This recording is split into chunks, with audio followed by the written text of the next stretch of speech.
며느리야, 나를 제발 죽여다오.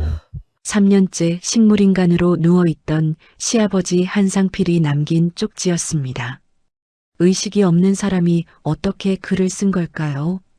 며느리 영숙이 아버님, 떨리는 손으로 시아버지의 제 목소리가 이름을 들리세요? 불러보자 3년 동안 굳어있던 눈동자가 천천히 떨리기 시작했습니다. 시아버지 한상필은 살아있었습니다. 그렇다면 왜 살아있으면서도 며느리에게 죽여달라고 했던 걸까요? 이 병실 안에 절대로 세상에 나와서는 안 될 비밀이 숨겨져 있었습니다. 사연 시작 전 구독과 좋아요를 눌러주시고 어디서 듣고 계신지 댓글 남겨주시면 한 분 한 분 소중히 여기며 그곳으로 새해 복이 가득 깃들기를 바라겠습니다. 며느리 강영숙은 32살에 한씨 집안으로 시집왔습니다. 행복한 가정을 꿈꾸며 문턱을 넘었던 평범한 여자였어요. 친정어머니가 딸의 손을 잡고 마지막으로 당부하던 말이 아직도 귓가에 선했습니다. 영수가 시댁 식구들한테 잘해. 내가 먼저 예쁘게 굴면 다들 좋아해 줄 거야. 그 말을 가슴에 새기고 시집온 영숙이었습니다. 밥은 제일 먼저 차리고 잠은 제일 나중에 자고 설거지는 단 한 번도 시어머니 손에 넘긴 적이 없었어요.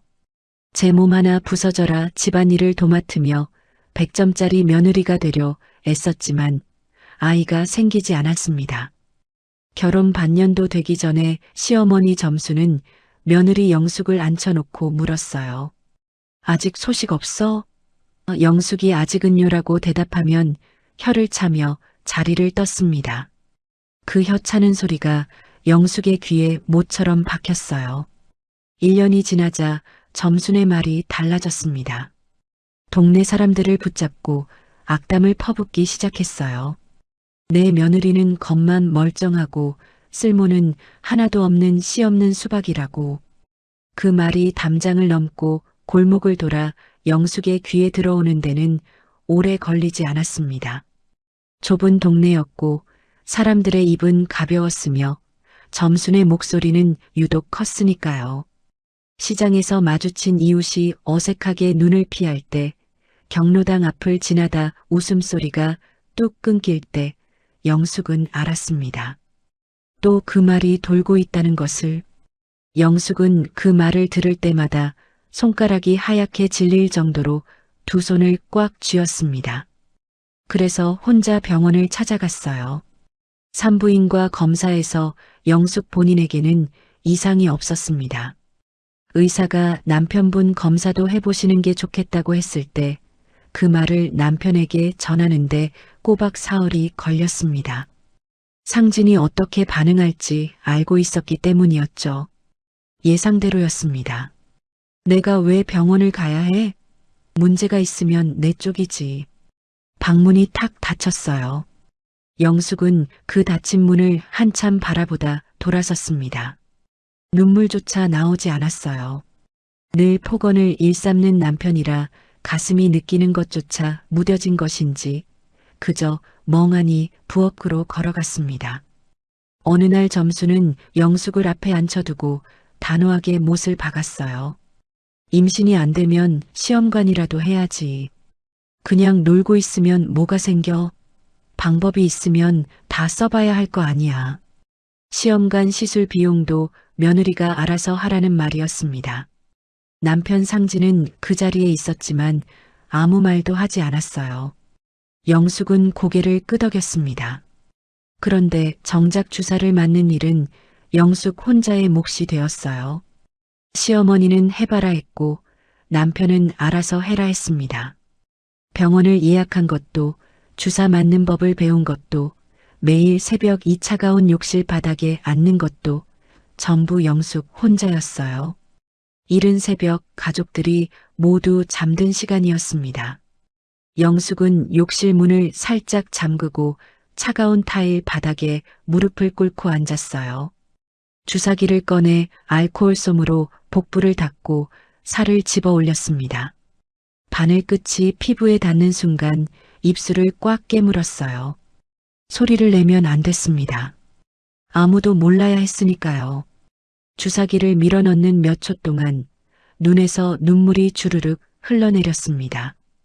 통증 때문이 아니었어요. 왜 이렇게 혼자여야 하는지, 왜 이 차가운 바닥에 무릎을 꿇고 혼자 바늘을 찔러야 하는지, 그 모든 것이 한꺼번에 가슴을 쥐어뜯어 와서였습니다. 눈물이 턱 아래로 흘러 바닥으로 떨어졌어요. 주사기를 든 손은 움직일 수 없었습니다. 그냥 참았어요. 2번의 시험관 시술이 실패했습니다. 3번째를 앞두고 있던 새벽, 그날따라 손이 심하게 떨렸습니다. 머릿속에서 점순의 목소리가 맴돌았어요. 씨 없는 수박, 씨 없는 수박. 눈을 질끈 감고 바늘을 찔렀습니다. 내가 왜 이러고 있어야 해? 그 말이 체념인지 분노인지 영숙 자신도 알 수 없었습니다. 그렇게 아이 없는 며느리로 손가락질을 받으며 구박을 견디며 3년이 흘렀습니다. 결혼한 지 3년이 되던 어느 가을, 시아버지 한상필이 교통사고를 당했습니다. 뇌출혈이 동반된 심한 충격이었어요. 수술은 마쳤지만 의식이 돌아오지 않았습니다. 열흘이 지나고 한 달이 지나도 눈을 뜨지 못했습니다. 결국 식물인간 판정이 내려졌습니다. 요양병원으로 옮기는 날 상진이 무심하게 말했어요. 간병인 알아봐 놨어. 하루 10만 원이면 된대. 점순도 고개를 끄덕였습니다. 당연하다는 듯이, 마치 낯선 노인을 맡기듯이. 영숙은 그 말을 듣고 잠시 2 사람을 바라봤어요. 그리고 조용히 말했습니다. 제가 하겠습니다. 점순이 비웃듯 한마디 했어요. 뭘 할 줄 알다고. 영숙은 대꾸하지 않았습니다. 고개를 끄덕이고 가방을 챙겼어요. 시아버지 한상필. 이 집에서 유일하게 영숙의 이름을 불러주던 사람이었습니다. 애가 없으면 어때? 너희 둘이 건강하면 됐지라고 유일하게 말해준 사람이었어요. 그 사람이 저렇게 누워 있었습니다. 영숙은 그런 시아버지에게 매일 갔습니다. 따뜻한 물수건으로 온몸을 닦아드리고 2시간마다 자세를 바꿔드렸어요. 오래 누워 있으면 살이 짓눌려 욕창이 생기기 때문이었습니다. 굳어가는 손발을 매일 주물러 드렸어요. 반응이 없어도 말을 걸었습니다. 아버님, 오늘 날씨 참 좋아요. 기계 소리만 일정하게 이어졌어요. 시어머니는 한 달에 2번, 상진은 한 달에 1번 왔습니다. 영숙은 매일 갔어요. 그런데 이상했습니다. 자신의 아버지가 저렇게 누워 있는데 아들 상진은 왜 한 달에 고작 1번 얼굴을 비추고 나가는 걸까요? 며느리더러 간병을 맡겨놓고 왜 그 흔한 위로 한마디도 없는 걸까요?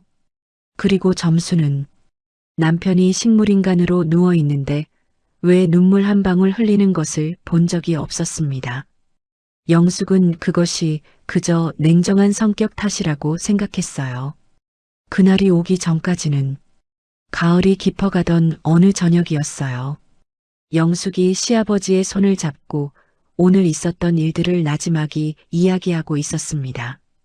아무 반응도 없을 것이라 생각하면서 그런데 문득 고개를 들자 시아버지의 눈꺼풀이 파르르 아주 미세하게 떨렸어요. 영숙은 숨을 멈췄습니다. 더 가까이 다가갔어요. 눈꺼풀은 다시 고요해졌습니다. 기계 소리만 일정하게 울렸어요. 영숙은 한참을 그 얼굴을 들여다봤습니다. 착각이었을까요? 영숙은 알 수 없었습니다. 이 병실 안에 절대로 세상에 나와서는 안 될 비밀이 숨겨져 있다는 사실을. 요양병원의 밤은 낮보다 더 고요했습니다. 면회 시간이 끝나고 복도의 형광등이 절반쯤 꺼지면 이 건물 전체가 숨을 죽이는 것 같았어요. 링거 줄기에서 약액이 한 방울씩 떨어지는 소리, 복도 저편에서 간간히 들려오는 기침 소리, 그리고 기계가 일정하게 내뿜는 낮은 웅웅거림. 그것이 전부였습니다.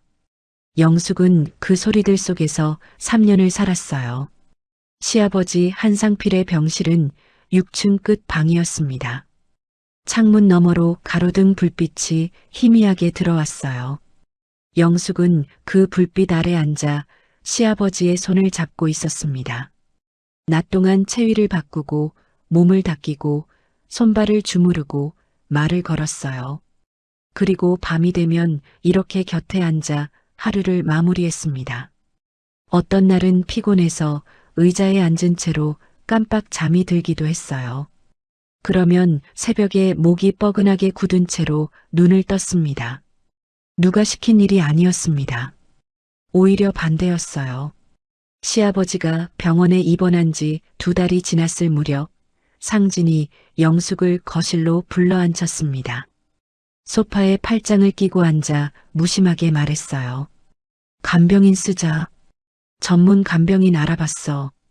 하루 10만 원이면 돼. 영숙은 잠시 대답을 멈췄습니다. 그리고 조용히 고개를 저었어요. 제가 할게요. 왜? 매일 가는 거 힘들잖아. 아버님이 낯선 사람 싫어하세요. 제가 옆에 있는 게 나아요. 상진이 잠시 영숙을 바라보다가 어깨를 으쓱했습니다. 그래, 내 맘대로 해. 그리고 텔레비전으로 시선을 돌렸어요. 영숙은 자리에서 일어나 방으로 들어갔습니다. 문을 닫고 벽에 등을 기댔어요. 스스로도 왜 그랬는지 처음엔 잘 몰랐습니다. 그냥 그래야 할 것 같았어요. 아버님 곁을 낯선 사람에게 맡기는 것이 마음에 걸렸습니다. 그것이 전부였어요. 그 결정이 훗날 영숙을 저들의 시선에서 지켜주는 방패가 될 줄은 그때의 영숙은 알지 못했습니다. 시어머니 점수는 한 달에 2번 왔고 남편 상진은 한 달에 1번 왔어요. 그나마도 오면 병실 문 앞에서 서성이다가 5분도 안 돼 나가는 일이 많았습니다. 점수는 한 번 병실에 들어서더니 코를 찡그리며 말했어요. 냄새가 너무 고약해. 못 있겠어. 오래 누워있는 환자 특유의 냄새였습니다. 그날 이후 점순의 발길은 거의 끊겼어요. 남편이 저렇게 누워있는데도 영숙은 그 말을 들으면서도 아무 대꾸를 하지 않았습니다. 대신 그날 저녁 소독약을 한 번 더 꼼꼼히 닦았어요. 그렇게 하루도 빠짐없이 3년이라는 세월이 흘렀습니다. 그날도 영숙은 여느 날처럼 시아버지의 손을 닦아드리고 있었습니다. 따뜻한 물수건으로 손가락 사이사이를 부드럽게 닦아내는 일이었어요. 오래 누워있는 사람의 손은 서서히 굳어갔습니다. 손가락 마디가 안쪽으로 오므라들고 손바닥은 안으로 말리는 경향이 있었어요. 영숙은 매일 그 손을 펴주었습니다. 하나하나 손가락을 잡고 천천히 부드럽게. 아버님, 오늘 바깥에 단풍이 정말 예쁘게 들었어요. 영숙이 나지막이 말했습니다. 시아버지의 얼굴은 그대로였어요. 눈꺼풀도 입술도 손가락 끝 하나도 움직이지 않았습니다. 제가 아버님 좋아하시는 청국장 끓여드리고 싶은데 퇴원하시면 제일 먼저 해드릴게요. 말을 건네는 영숙의 목소리는 흔들리지 않았습니다. 3년 동안 반응 없는 사람에게 말을 걸어온 탓에 이제는 침묵에 익숙해져 있었어요. 대답을 기대하지 않는 법을 배웠습니다. 그냥 말을 거는 것 자체가 의미 있다고 스스로를 다독였어요. 그런데 그날은 달랐습니다. 영숙이 베개 커버를 갈아 끼우던 중이었어요. 커버 안쪽 무언가가 손끝에 걸렸습니다. 처음엔 실밥이 뜯어진 것이라 생각했어요. 그런데 손가락을 밀어넣자 종이였습니다. 아주 작게 접힌 종이였습니다. 영숙은 허리를 굽혀 그것을 집어들었습니다. 손바닥 위에 올려놓고 들여다봤어요. 4번 접힌 작은 메모지였습니다. 가장자리가 손때로 약간 닳아 있었어요. 오래된 것처럼 보였습니다. 심장이 쿵 한 번 크게 뛰었어요. 영숙은 천천히 고개를 들어 시아버지의 얼굴을 봤습니다. 여전히 아무 표정도 없었어요. 눈꺼풀은 내려앉아 있었고 입술은 약간 벌어진 채였습니다. 기계 소리만 일정하게 이어졌어요. 영숙은 다시 메모지를 내려다봤습니다. 손이 떨렸어요. 펼쳤습니다. 글씨는 작고 삐뚤삐뚤했습니다. 힘이 없는 손으로 간신히 눌러 쓴 글씨였어요. 잉크가 번진 곳도 있었고 획이 끊어진 곳도 있었습니다. 그러나 영숙은 단번에 읽어냈어요. 제발 나를 죽여다오. 5글자였습니다. 영숙은 그 자리에서 굳어버렸어요. 숨이 턱 막혔습니다. 뒤통수를 커다란 망치로 3개 얻어맞은 것처럼 머릿속이 하얗게 비어버렸어요. 손이 바들바들 떨렸습니다. 메모지를 든 손이, 그리고 그것을 받치고 있는 다른 손도 온몸이 떨렸어요. 이게 무슨 말이야? 입술이 달싹였지만 소리가 나오지 않았습니다. 아버님이 죽여달라고? 영숙은 다시 한번 글씨를 들여다봤어요. 틀리지 않았습니다. 분명히 그렇게 쓰여 있었어요. 제발 나를 죽여다오. 그 5글자가 영숙의 눈 안에서 흔들렸습니다. 벌떡 일어나고 싶었어요. 뛰쳐나가고 싶었습니다. 그러나 다리에 힘이 풀려 의자에서 일어날 수가 없었어요. 온몸의 뼈가 한꺼번에 빠져나간 것처럼 몸이 의자 위에 가라앉았습니다. 눈물이 차올랐어요. 그런데 그 눈물이 슬픔인지 두려움인지 배신감인지 영숙 자신도 알 수 없었습니다. 왜 나한테? 3년이었습니다. 3년 동안 단 하루도 빠짐없이 이 자리에 와서 이 손을 잡고 이 몸을 닦아드렸어요. 그 3년의 시간이 바로 이 5글자를 건네받기 위한 것이었을까요? 영숙은 메모지를 가슴 앞으로 끌어안았습니다. 그리고 고개를 들어 다시 한번 시아버지의 얼굴을 봤어요. 그 순간이었습니다. 시아버지의 눈꺼풀이 파르르 떨렸어요. 영숙은 숨을 삼켰습니다. 눈을 크게 뜨고 더 가까이 다가갔어요. 시아버지의 얼굴이 코앞에 보일 만큼 몸을 기울였습니다. 기계 소리가 갑자기 더 크게 들리는 것 같았어요. 영숙의 심장 소리도 함께 쿵쾅거렸습니다. 눈꺼풀은 다시 고요해졌습니다. 영숙은 한참을 그 자리에 굳어 있었어요. 1분이 지났는지 5분이 지났는지 알 수 없었습니다. 시계 소리가 들렸어요. 복도 저편에서 간호사 발소리가 지나갔습니다. 세상은 아무것도 달라지지 않은 것처럼 흘러갔어요. 그런데 영숙의 손 안에는 이 작은 종이 한 장이 있었습니다. 영숙은 천천히 자리에서 일어났습니다. 메모지를 손에 꼭 쥔 채 병실 밖으로 나왔어요. 복도 끝 창가로 걸어갔습니다. 창밖에는 어둠이 내려앉아 있었어요. 가로등 불빛 아래로 낙엽이 몇 장 떨어지고 있었습니다. 영숙은 그 낙엽을 보면서 메모지를 다시 펼쳤어요. 제발 나를 죽여다오. 가슴이 저릿하게 아팠습니다. 이 쪽지를 베개 속에 숨겨두었을 시아버지를 생각했어요. 아무것도 할 수 없는 몸으로 말 한마디 내뱉을 수 없는 상태로 오직 이 작은 종이 한 장에 그 말을 담아 숨겨두었을 그 손을 언젠가 영숙이 발견해 주기를 기다리면서 눈물이 주르륵 흘러내렸습니다. 영숙은 재빨리 손으로 눈물을 닦았어요. 간호사가 볼까봐. 그리고 메모지를 다시 접어가온 주머니 깊숙이 밀어 넣었습니다. 그날 밤 영숙은 집으로 돌아가지 않았습니다. 병실 의자에 앉아 꼬박 밤을 새웠어요. 시아버지의 얼굴을 보면서 어둠이 깔린 병실 안에서 링거 소리와 기계 소리만 들렸어요. 영숙은 가운 주머니에서 메모지를 꺼냈다 넣었다를 반복했습니다. 아버님은 지금 무슨 생각을 하고 계신 걸까? 3년 동안 이 안에서 무엇을 느끼고 계셨을까? 새벽이 되어 창밖이 서서히 밝아올 무렵 영숙의 머릿속에 한 가지 생각이 자리를 잡기 시작했습니다. 이 쪽지가 진짜로 죽여달라는 말일까? 시아버지 한상필은 어떤 사람이었습니까? 영숙이 알고 있는 그분은 70이 넘은 나이에도 신문을 꼼꼼하게 읽었고 말 한마디를 해도 앞뒤를 따지는 분이었습니다. 충동적으로 행동하는 법이 없었어요.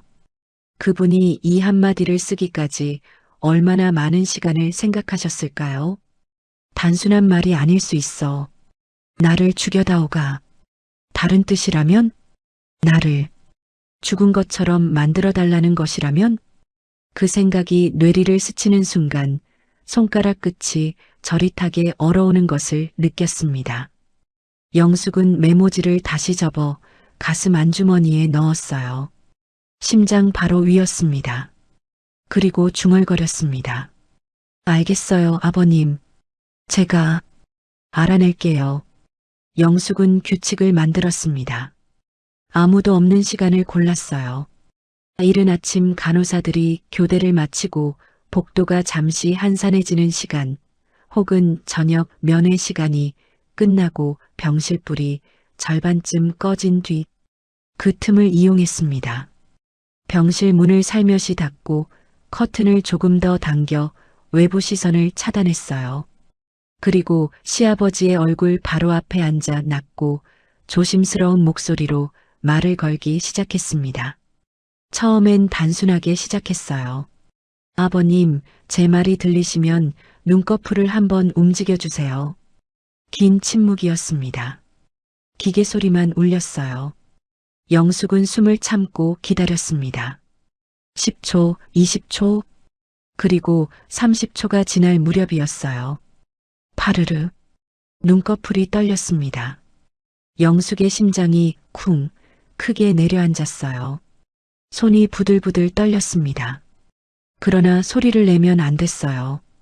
영숙은 입술을 꼭 깨물고 다시 물었습니다. 아니라고 하실 때는 2번 움직여주세요. 잠시 후 눈꺼풀이 2번 파르르 떨렸습니다. 그것으로 충분했어요. 영숙은 그 자리에서 눈을 감고 깊게 숨을 들이쉬었습니다. 3년이었어요. 3년 동안 이분은 이 안에서 듣고 느끼고 생각하고 계셨던 것입니다. 링거줄에 매달려 아무것도 못하는 척, 아무것도 모르는 척 누워 있었지만 그 안에서는 온전히 살아 있었어요. 눈물이 차올랐습니다. 영숙은 고개를 돌려 창밖을 봤어요. 들키면 안 됐습니다. 아직 아무것도 확인하지 않았으니까요. 그날 이후 영숙의 병실 방문은 겉으로는 달라진 게 없었습니다.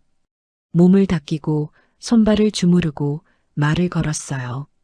그러나 속으로는 매일 조금씩 질문을 이어갔습니다. 시아버지가 눈꺼풀을 1번 움직이면 맞다는 뜻, 2번 움직이면 아니라는 뜻이었어요. 강력한 소통이었습니다. 처음엔 확인 질문부터 했어요. 아버님, 지금 통증이 심하세요? 눈꺼풀이 2번 떨렸습니다. 아니라는 뜻이었어요.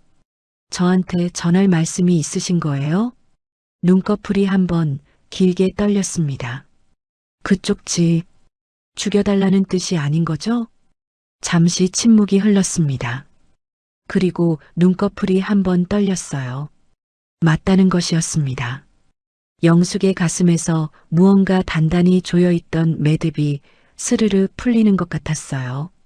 3년 가까이 꾹꾹 눌러 담아 꽁꽁 묶어두었던 두려움의 실타래가 한 올씩 풀려나가는 느낌이었습니다. 영숙은 떨리는 손으로 시아버지의 손등을 살며시 쥐었어요. 아버님, 제가 도와드릴게요. 뭘 원하시는지 알아낼게요. 퍼즐을 맞춰가는 데는 여러 날이 걸렸습니다. 영숙은 집에서 공책을 가져왔어요. 질문을 미리 적어두었다가 병실에서 하나씩 확인했습니다. 예스와 노로만 답할 수 있도록 질문을 설계했어요. 복잡한 것은 단계를 나눠서 물었습니다. 마치 멀리 있는 사람에게 모스부호로 연락을 취하듯이 한 글자씩, 한 의미씩 주고받았어요. 상진이와 관련이 있나요? 눈꺼풀 한 번. 어머니와도 관련이 있나요? 눈꺼풀 한 번. 그것이 이 집안의 재산과 연관이 있나요? 긴 침묵. 그리고 눈꺼풀이 한 번, 천천히, 그러나 분명하게 떨렸습니다. 영숙은 숨을 멈췄어요.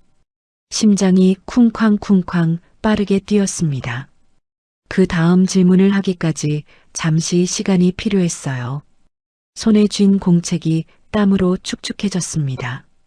아버님께서 사고를 당하시기 전에 무언가 준비해 두신 게 있나요? 이번엔 망설임 없이 눈꺼풀이 한 번 떨렸어요. 저한테 그것을 찾아달라고 하시는 건가요? 눈꺼풀이 또 한 번 떨렸습니다. 영숙은 공책을 무릎 위에 내려놓고 시아버지의 얼굴을 들여다봤습니다. 눈꺼풀 아래 감겨 있는 두 눈. 저 안에 얼마나 많은 것들이 담겨 있을까요? 3년 동안 보고 듣고 느끼고 참아온 것들이. 영숙은 목이 메는 것을 느끼며 조용히 말했어요. 아버님, 3년 동안 많이 힘드셨죠?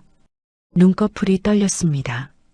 이번엔 한 번도 두 번도 아닌 채 길고 가늘게 마치 오래 참아온 무언가가 새어나오는 것처럼 영숙의 눈에서 눈물이 주르륵 흘러내렸습니다. 그 무렵 영숙은 처음으로 시아버지가 그동안 어떤 마음이었을지를 진지하게 생각해 봤습니다. 3년이었어요. 눈을 감고 누워서 모든 것을 들어야 했던 3년. 점순이 병실에 와서 아들 걱정을 하는 척 돈 이야기를 하던 그 목소리를 들었을 것입니다. 상진이 주치의와 속닥이는 소리를 들었을 것이고 간호사들이 복도에서 나누는 대화도 다 들었을 거예요. 그리고 무엇보다 영숙이 매일 와서 손을 잡고 건네는 말들을 하나하나 다 들었을 것입니다. 그 안에서 시아버지는 무엇을 느꼈을까요? 눈을 뜨고 싶어도 뜰 수 없었던 날들. 소리를 내고 싶어도 낼 수 없었던 날들. 손가락 하나 까닥이려 해도 몸이 따라주지 않았던 날들. 그 처절함을 영숙은 감히 다 헤아릴 수 없었어요. 그저 상상만 할 수 있었는데 그 상상만으로도 눈이 뜨거워졌습니다. 그리고 동시에 생각했어요. 이분은 그 처절한 상황 안에서도 포기하지 않으셨다는 것을, 쪽지를 손 안에 쥐고 기다리셨다는 것을, 누군가가 알아채 주길, 누군가가 그 작은 종이 한 장을 발견해 주길 3년을 기다리셨다는 것을, 그 기다림의 무게가 영숙의 가슴에 묵직하게 내려앉았습니다. 며칠 후 영숙은 더 깊은 질문으로 들어갔습니다. 아버님, 혹시 사고가 아닐 수도 있나요? 병실 안이 고요해졌어요. 기계 소리만 울렸습니다. 영숙은 기다렸어요. 한참을 기다렸습니다. 그리고 눈꺼풀이 한 번 무겁게 내려앉았다 올라왔어요. 그 순간 영숙의 온몸에 소름이 쫙 돋았습니다. 등줄기에서 머리 꼭대기까지 차가운 기운이 쭉 올라왔어요. 손끝이 얼음장처럼 식었습니다. 머릿속에서 무언가가 빠르게 맞물려 돌아가기 시작했어요. 퍼즐 조각들이 하나씩 제자리를 찾아가는 것 같았습니다. 상진이 남긴 말들, 사고 직후 유독 빠르게 움직였던 것들, 병원 선택도 요양시설 결정도 모두 상진이 먼저 나섰습니다. 주치의를 지정한 것도 상진이었어요. 최 박사라는 사람이었는데 영숙은 그가 왠지 마음에 걸렸어요.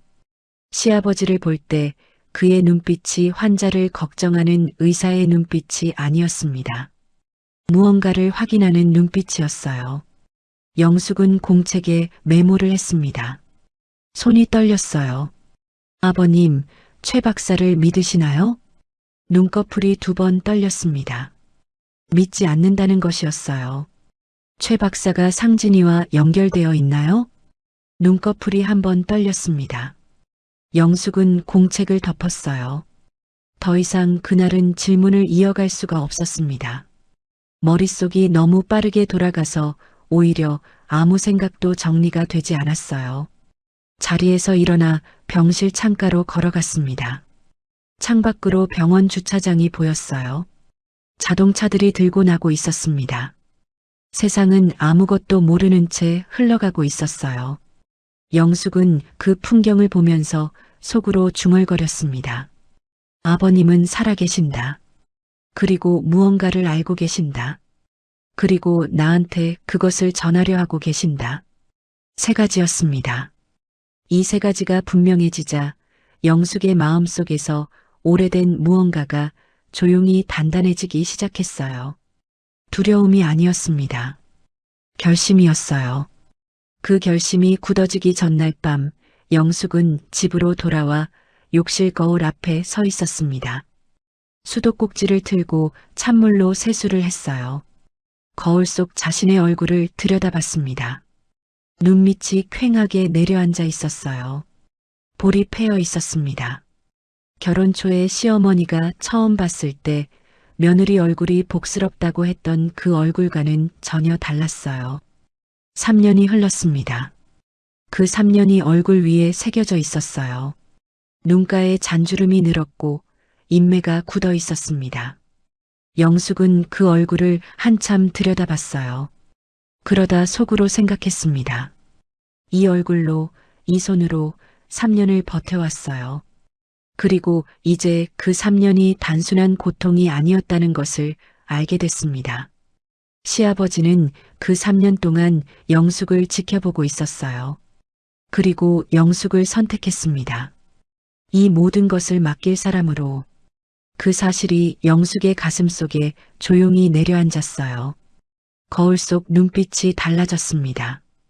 결심이 굳어지던 날 밤이었습니다. 영숙은 시아버지의 손을 잡고 말했어요. 오늘따라 병실이 유독 조용했습니다. 빗소리가 창문을 두드렸어요. 아버님, 저 이제 알 것 같아요. 쪽지의 뜻을. 눈꺼풀이 천천히 한번 떨렸습니다. 죽여달라는 게 아니라 이 집에서 꺼내달라는 거죠? 저들 몰래 죽은 것처럼 만들어서. 병실 안에 긴 침묵이 흘렀습니다. 빗소리가 창을 두드렸어요. 기계가 조용히 숨을 쉬었습니다. 그리고 시아버지의 눈꺼풀이 한 번 길고 또렷하게 떨렸어요. 영숙의 눈에서 눈물이 소리 없이 흘러내렸습니다. 3년이었어요. 이분은 3년 동안 이 안에서 혼자 버텨왔습니다. 모든 것을 보고 모든 것을 들으면서 손가락 하나 까닥이지 않는 척, 숨만 쉬는 척 누워서 그 3년의 무게가 지금 이 눈꺼풀 한 번의 떨림 안에 담겨 있었습니다. 밤마다 시아버지는 혼자 무엇을 했을까요? 가족들이 모두 돌아가고 불이 꺼진 병실에서 기계 소리만 남은 그 어둠 속에서 이분은 무슨 생각을 하셨을까요? 영숙은 그것을 생각할 때마다 가슴이 조여드는 것 같았어요. 손톱이 손바닥을 파고들 것처럼 주먹이 쥐어졌습니다. 그러나 이분은 무너지지 않으셨습니다. 3년을 버티셨어요. 왜냐하면 알고 계셨으니까요. 언젠가 이 어둠이 끝날 거라는 것을, 그리고 그 끝을 만들어줄 사람이 영숙이라는 것을. 영숙은 시아버지의 손을 꽉 쥐었어요. 그 손이 영숙의 손 안에서 미세하게 힘을 주는 것 같았습니다. 아주 희미하게, 그러나 분명히. 알겠어요, 아버님. 영숙이 속삭였습니다. 제가 해낼게요. 반드시. 빗소리가 창문을 두드렸고 병실 안에는 두 사람만이 있었습니다. 말할 수 없는 사람과 이제 말하지 않아도 알게 된 사람. 그 사이에서 3년의 침묵이 비로소 언어가 되었어요. 그리고 영숙은 결심했습니다. 이 싸움 끝까지 가겠다고. 영숙이 단서를 찾기 시작한 건 시아버지와의 눈꺼풀 소통이 어느 정도 자리를 잡은 뒤였습니다. 하루는 평소처럼 질문을 이어가다가 영숙이 조심스럽게 물었어요. 아버님, 제가 찾아야 할 것이 집 안에 있나요? 눈꺼풀이 한 번 떨렸습니다. 서류 같은 건가요? 한 번. 아버님 방에 있나요? 2번. 아니라는 것이었어요. 그럼 서재요? 2번. 혹시 제가 모르는 장소에 있나요? 1번. 영숙은 공책에 메모를 하며 하나씩 좁혀갔습니다. 여러 날에 걸쳐 장소를 추적했어요. 아버님 방이 아니고 서재가 아니고 거실이 아니고 그렇다면 어디일까요? 영숙이 다시 물었습니다. 혹시 집 밖인가요? 누군가에게 맡겨두신 건가요? 눈꺼풀이 한 번 떨렸어요. 변호사요? 1번. 그 대답을 확인한 날 영숙은 병실을 나오면서 한참을 복도 끝에 서 있었습니다. 변호사. 시아버지가 사고 직전에 변호사를 찾아갔다는 뜻이었어요. 그리고 무언가를 맡겨두었다는 것이었습니다. 그 무언가가 무엇인지는 아직 알 수 없었어요. 그날 밤 영숙은 잠을 이루지 못했습니다. 천장을 바라보며 생각했어요. 변호사를 찾아가야 한다는 건 알지만 어느 변호사인지 어떻게 접근해야 하는지가 문제였습니다. 섣불리 물어보다가 상진의 귀에 들어가면 모든 것이 틀어질 수 있었어요. 다음 날 영숙은 질문을 바꿨어요. 아버님, 제가 찾아야 할 서류가 상진이에 관한 것인가요? 눈꺼풀이 한 번 떨렸습니다. 상진이가 아버님 친아들이 맞나요? 이번엔 반응이 달랐습니다. 눈꺼풀이 한 번도 2번도 아닌 채 잠시 멈췄어요. 긴 침묵이었습니다. 마치 그 질문이 공기 속에 무겁게 떠 있는 것 같았어요. 그리고 천천히 무겁게 2번 떨렸습니다. 영숙은 그 자리에서 굳어버렸습니다. 2번. 아니라는 것이었어요. 상진이 친아들이 아니라는 것이었습니다. 머릿속이 텅 비어버리는 것 같았어요. 수십 년 동안 가족이라고 믿어온 관계가 단 2번의 눈꺼풀 떨림으로 허물어지는 순간이었습니다. 영숙의 손이 바들바들 떨렸어요. 공책을 쥔 손이, 그리고 무릎 위에 올려놓은 다른 손도 누군가가 뒤통수를 세게 내리친 것처럼 눈앞이 아찔하게 흔들렸습니다. 아무 생각도 나지 않았어요. 그저 그 2번의 눈꺼풀 떨림이 눈앞에서 계속 재생되는 것 같았습니다. 한참을 아무 말도 하지 못했어요. 그리고 간신히 입을 열었습니다. 아버님이 사고 직전에 파양 신청을 하려 하셨나요? 눈꺼풀이 한 번 떨렸습니다. 영숙은 눈을 감았어요. 심장이 제멋대로 쿵쾅거렸습니다. 귀가 멍멍해지는 것 같았어요. 병실 안의 모든 소리가 한꺼번에 멀어졌습니다. 기계 소리도, 복도의 발소리도, 오직 자신의 심장 소리만 크게 울렸어요. 상진은 친자가 아니었습니다. 그리고 시아버지는 사고가 나기 직전에 그것을 법적으로 끊으려 했어요. 그런데 사고가 났습니다. 그 2가지 사실이 한 줄로 연결되는 순간 등줄기가 얼음장처럼 차가워졌습니다. 영숙은 변호사를 찾아야 했습니다. 그러나 섣불리 움직일 수 없었어요. 상진과 점순이 알아채면 안 됐습니다. 영숙이 이 사실을 캐고 있다는 것을 저들이 눈치채는 순간 상황은 걷잡을 수 없어질 것이었어요. 영숙은 며칠을 생각했습니다. 어떻게 접근할 것인지를.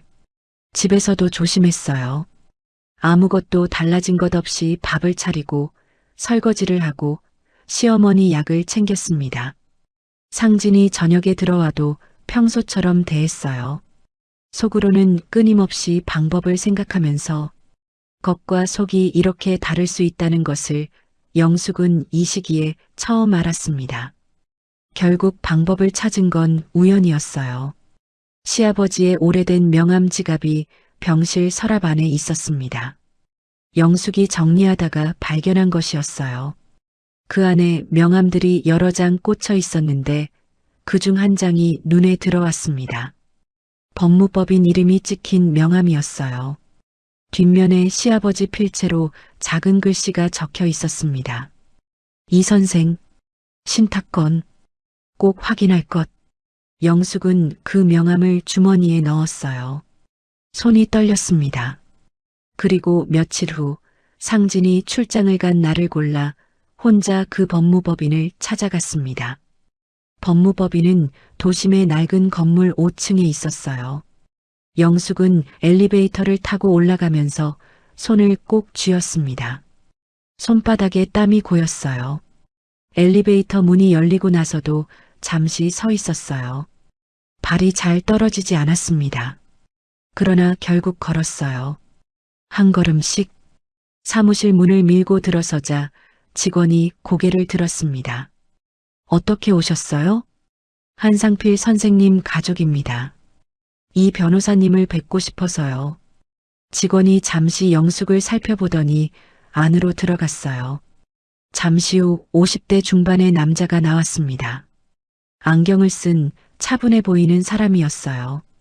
한상필 선생님 며느리세요? 네. 어떤 용건으로 오셨습니까? 영숙은 직접 말했어요. 빙빙 돌아갈 시간이 없었습니다. 시아버님이 사고 전에 변호사님께 무언가 맡기신 게 있을 거예요. 그걸 확인하러 왔습니다. 변호사의 눈빛이 살짝 흔들렸어요. 그리고 천천히 고개를 끄덕이며 말했습니다. 잠깐 안으로 들어오시겠습니까? 서류는 두 가지였습니다. 하나는 파양 신청서였어요. 한상진을 양자에서 파양한다는 내용이 법적 형식에 맞게 작성되어 있었습니다. 시아버지의 서명과 도장이 찍혀 있었어요. 날짜는 사고가 나기 사흘 전이었습니다. 다른 하나는 유언대용 신탁 계약서였어요. 전 재산의 관리와 처분 권한을 특정 조건 하에 위임한다는 내용이었습니다. 영숙은 그 서류들을 손에 들고 한참을 읽었어요. 손이 떨렸습니다. 글씨들이 눈앞에서 흔들렸어요. 변호사가 조용히 설명했습니다.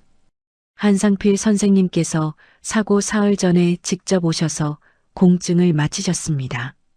파양 신청은 당시 접수를 앞두고 있었는데 사고 소식을 듣고 저희가 절차를 보류했어요. 그리고 신탁계약서는 선생님의 명시적 지시가 있기 전까지 공개하지 말라고 하셨습니다. 그 지시가 저한테 오는 거였나요? 변호사가 잠시 영숙을 바라보다가 말했어요. 선생님께서 이 서류를 찾으러 올 사람이 며느리 강영숙 씨일 거라고 하셨습니다. 그리고 그 사람이 오면 전부 공개하라고 하셨어요. 영숙은 입술을 꽉 깨물었습니다. 가슴 한가운데가 저릿하게 아파왔어요. 시아버지는 이미 알고 있었던 것입니다. 자신이 위험에 처할 수 있다는 것을, 그리고 그 위험 속에서 유일하게 믿을 수 있는 사람이 영숙이라는 것도. 신탁 계약서에는 뭐라고 쓰여 있나요? 변호사가 해당 페이지를 펼쳐 영숙 앞에 내밀었습니다. 영숙은 읽었어요. 천천히 한 글자 한 글자. 나를 인간으로 대우한 며느리 강영숙에게 모든 권한을 위임한다.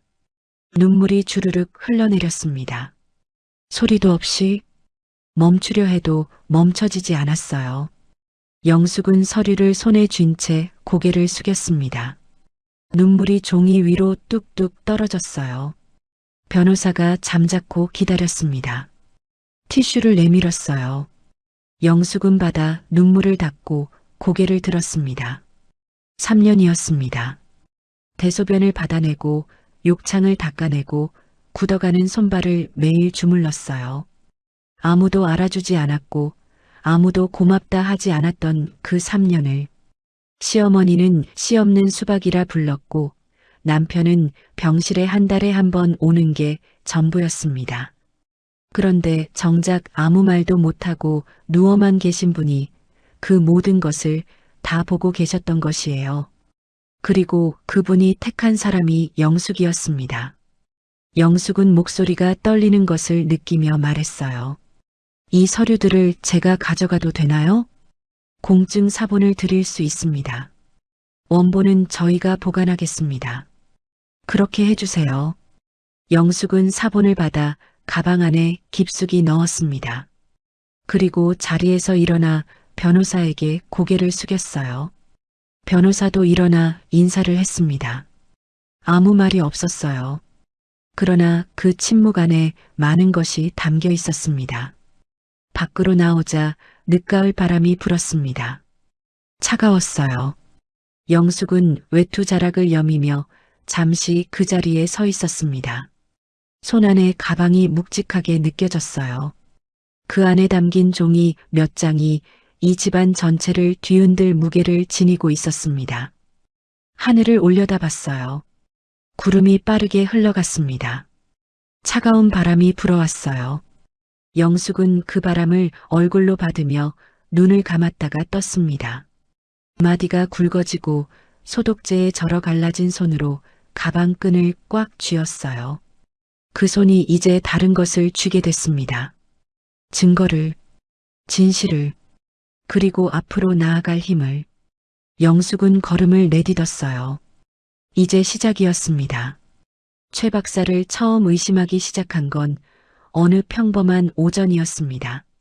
영숙이 병실에 들어섰을 때 최 박사가 막 나가는 참이었어요.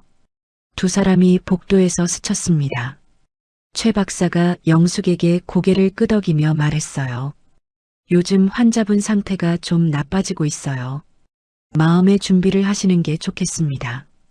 담담한 목소리였습니다. 그러나 영숙은 그 순간 이상한 것을 느꼈어요. 최 박사의 눈이 영숙의 얼굴을 보는 게 아니라 영숙의 어깨 너머 병실 문을 보고 있었습니다. 확인하는 눈빛이었어요. 걱정하는 눈빛이 아니라. 영숙은 그날 시아버지에게 물었습니다. 아버님, 최 박사가 주사를 놓고 간 이후로 몸 상태가 달라진 적 있으세요? 눈꺼풀이 한번 떨렸어요. 더 힘드셨나요? 한번. 주사를 맞고 나서 의식이 더 흐려지는 느낌이 드셨나요? 긴 침묵. 그리고 눈꺼풀이 한번 무겁게 떨렸습니다. 영숙은 공책을 덮었어요.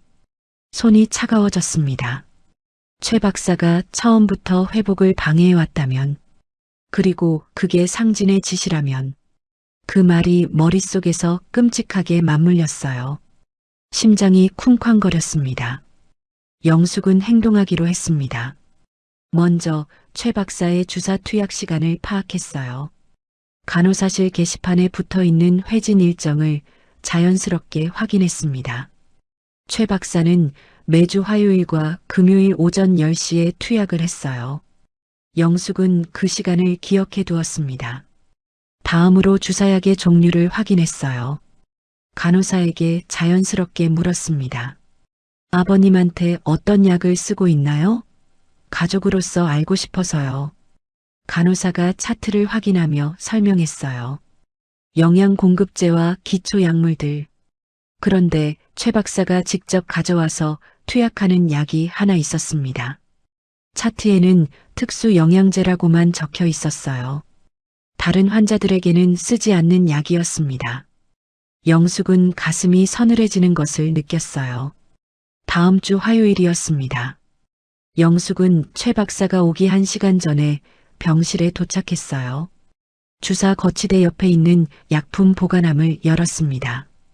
최 박사가 미리 넣어둔 주사 앰플이 있었어요. 투명한 액체였습니다. 영숙은 그것을 꺼내 빛에 비춰봤어요. 색도 농도도 겉으로는 평범한 영양제와 차이가 없었습니다. 영숙은 그 앰플을 들고 가방 안에 미리 준비해온 같은 크기의 빈 앰플을 꺼냈어요.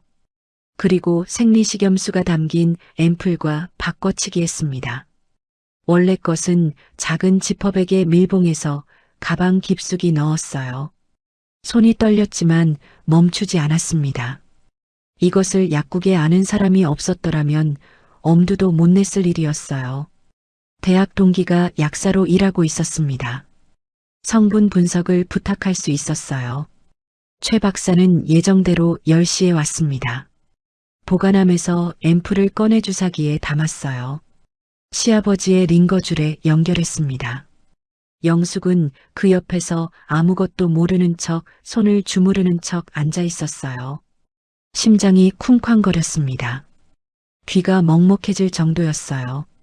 최 박사가 주사를 마치고 나가면서 영숙에게 말했습니다. 환자분 많이 지쳐 보이시네요. 간병인 쓰시는 게 어때요? 영숙은 고개를 끄덕이며 대답했어요. 생각해 볼게요. 문이 닫혔습니다. 영숙은 그제야 길게 숨을 내쉬었어요. 온몸이 땀에 젖어 있었습니다. 분석 결과가 나오는데 일주일이 걸렸습니다. 약대 동기 수경이가 영숙을 만난 건 이른 아침 카페에서였어요. 수경이는 테이블에 앉자마자 주변을 한번 살피고 목소리를 낮췄습니다. 영숙아, 이거 어디서 났어? 왜? 뭔가 이상한 거 나왔어? 수경이가 영숙의 눈을 들여다봤어요. 그리고 조용히 말했습니다. 이건 영양제가 아니야. 신경 억제 성분이 섞여 있어. 소량이라 바로 알아채기 어렵지만 장기간 투약하면 의식 회복을 방해할 수 있어. 영숙은 커피잔을 내려놓았습니다. 손이 떨렸어요. 차갑게 식은 손이었습니다. 카페 안에서 사람들이 웃고 이야기하는 소리가 들렸어요. 그런데 그 소리가 마치 물속에 잠긴 것처럼 아득하게 멀어졌습니다. 오직 수경의 목소리만 귓속에 박혔어요. 의도적으로 회복을 막는 약이라는 거야. 영숙아, 이거 신고해야 하는 거 아니야? 영숙은 잠시 대답하지 않았습니다. 창밖으로 출근길 사람들이 바쁘게 지나갔어요. 그 풍경을 바라보며 영숙은 천천히 생각했습니다. 지금 당장 신고하면 어떻게 될까요? 상진과 점수는 발뺌할 것이었어요. 최 박사도 혼자 저지른 일이라고 잡아뗄 것이었습니다. 증거는 이 앰플 하나뿐이고 시아버지는 말을 할 수 없는 상태였어요. 지금은 때가 아니었습니다. 더 쌓아야 했어요. 증거를, 시간을, 준비를. 영숙은 수경에게 말했어요. 나 혼자 감당할 수 있어. 분석 결과 문서로 뽑아줄 수 있어? 영숙아, 이거 위험한 일이야. 알아. 수경이 한참을 망설이다가 고개를 끄덕였습니다. 조심해. 짧은 말이었어요. 그러나 그 두 글자 안에 오랜 친구의 걱정이 다 담겨 있었습니다. 영숙은 분석 결과 서류를 받아 가방에 넣으면서 생각했습니다. 이제 두 가지가 생겼어요. 파양 서류와 신탁 계약서, 그리고 이 약물 분석 결과. 퍼즐 조각이 하나씩 쌓이고 있었습니다. 그날 이후 영숙은 매주 화요일과 금요일마다 바꿔치기를 계속했습니다. 최 박사가 가져오는 앰플을 생리식염수로 교체했어요. 원래 약물은 증거로 보관했습니다. 날짜를 적은 지퍼백에 담아 집에서도 시어머니 눈에 띄지 않는 곳에 숨겨두었어요. 처음 두 주는 손이 떨려서 힘들었습니다. 세 번째 주가 되자 손이 덜 떨렸어요. 네 번째 주가 되자 손이 거의 떨리지 않았습니다. 사람이 이렇게 단단해질 수 있다는 것을 영숙은 그 무렵 처음 알았어요. 그리고 서서히 변화가 생겼습니다. 신경 억제 약물이 들어가지 않자 시아버지의 상태가 조금씩 달라졌어요. 눈꺼풀의 떨림이 조금 더 뚜렷해졌습니다. 반응 속도도 빨라졌어요. 그리고 손가락 끝에서 미세한 움직임이 느껴지기 시작했습니다. 아직 아무도 알아챌 수 없는 수준이었어요. 그러나 영숙은 알았습니다. 매일 그 손을 잡고 있었으니까요.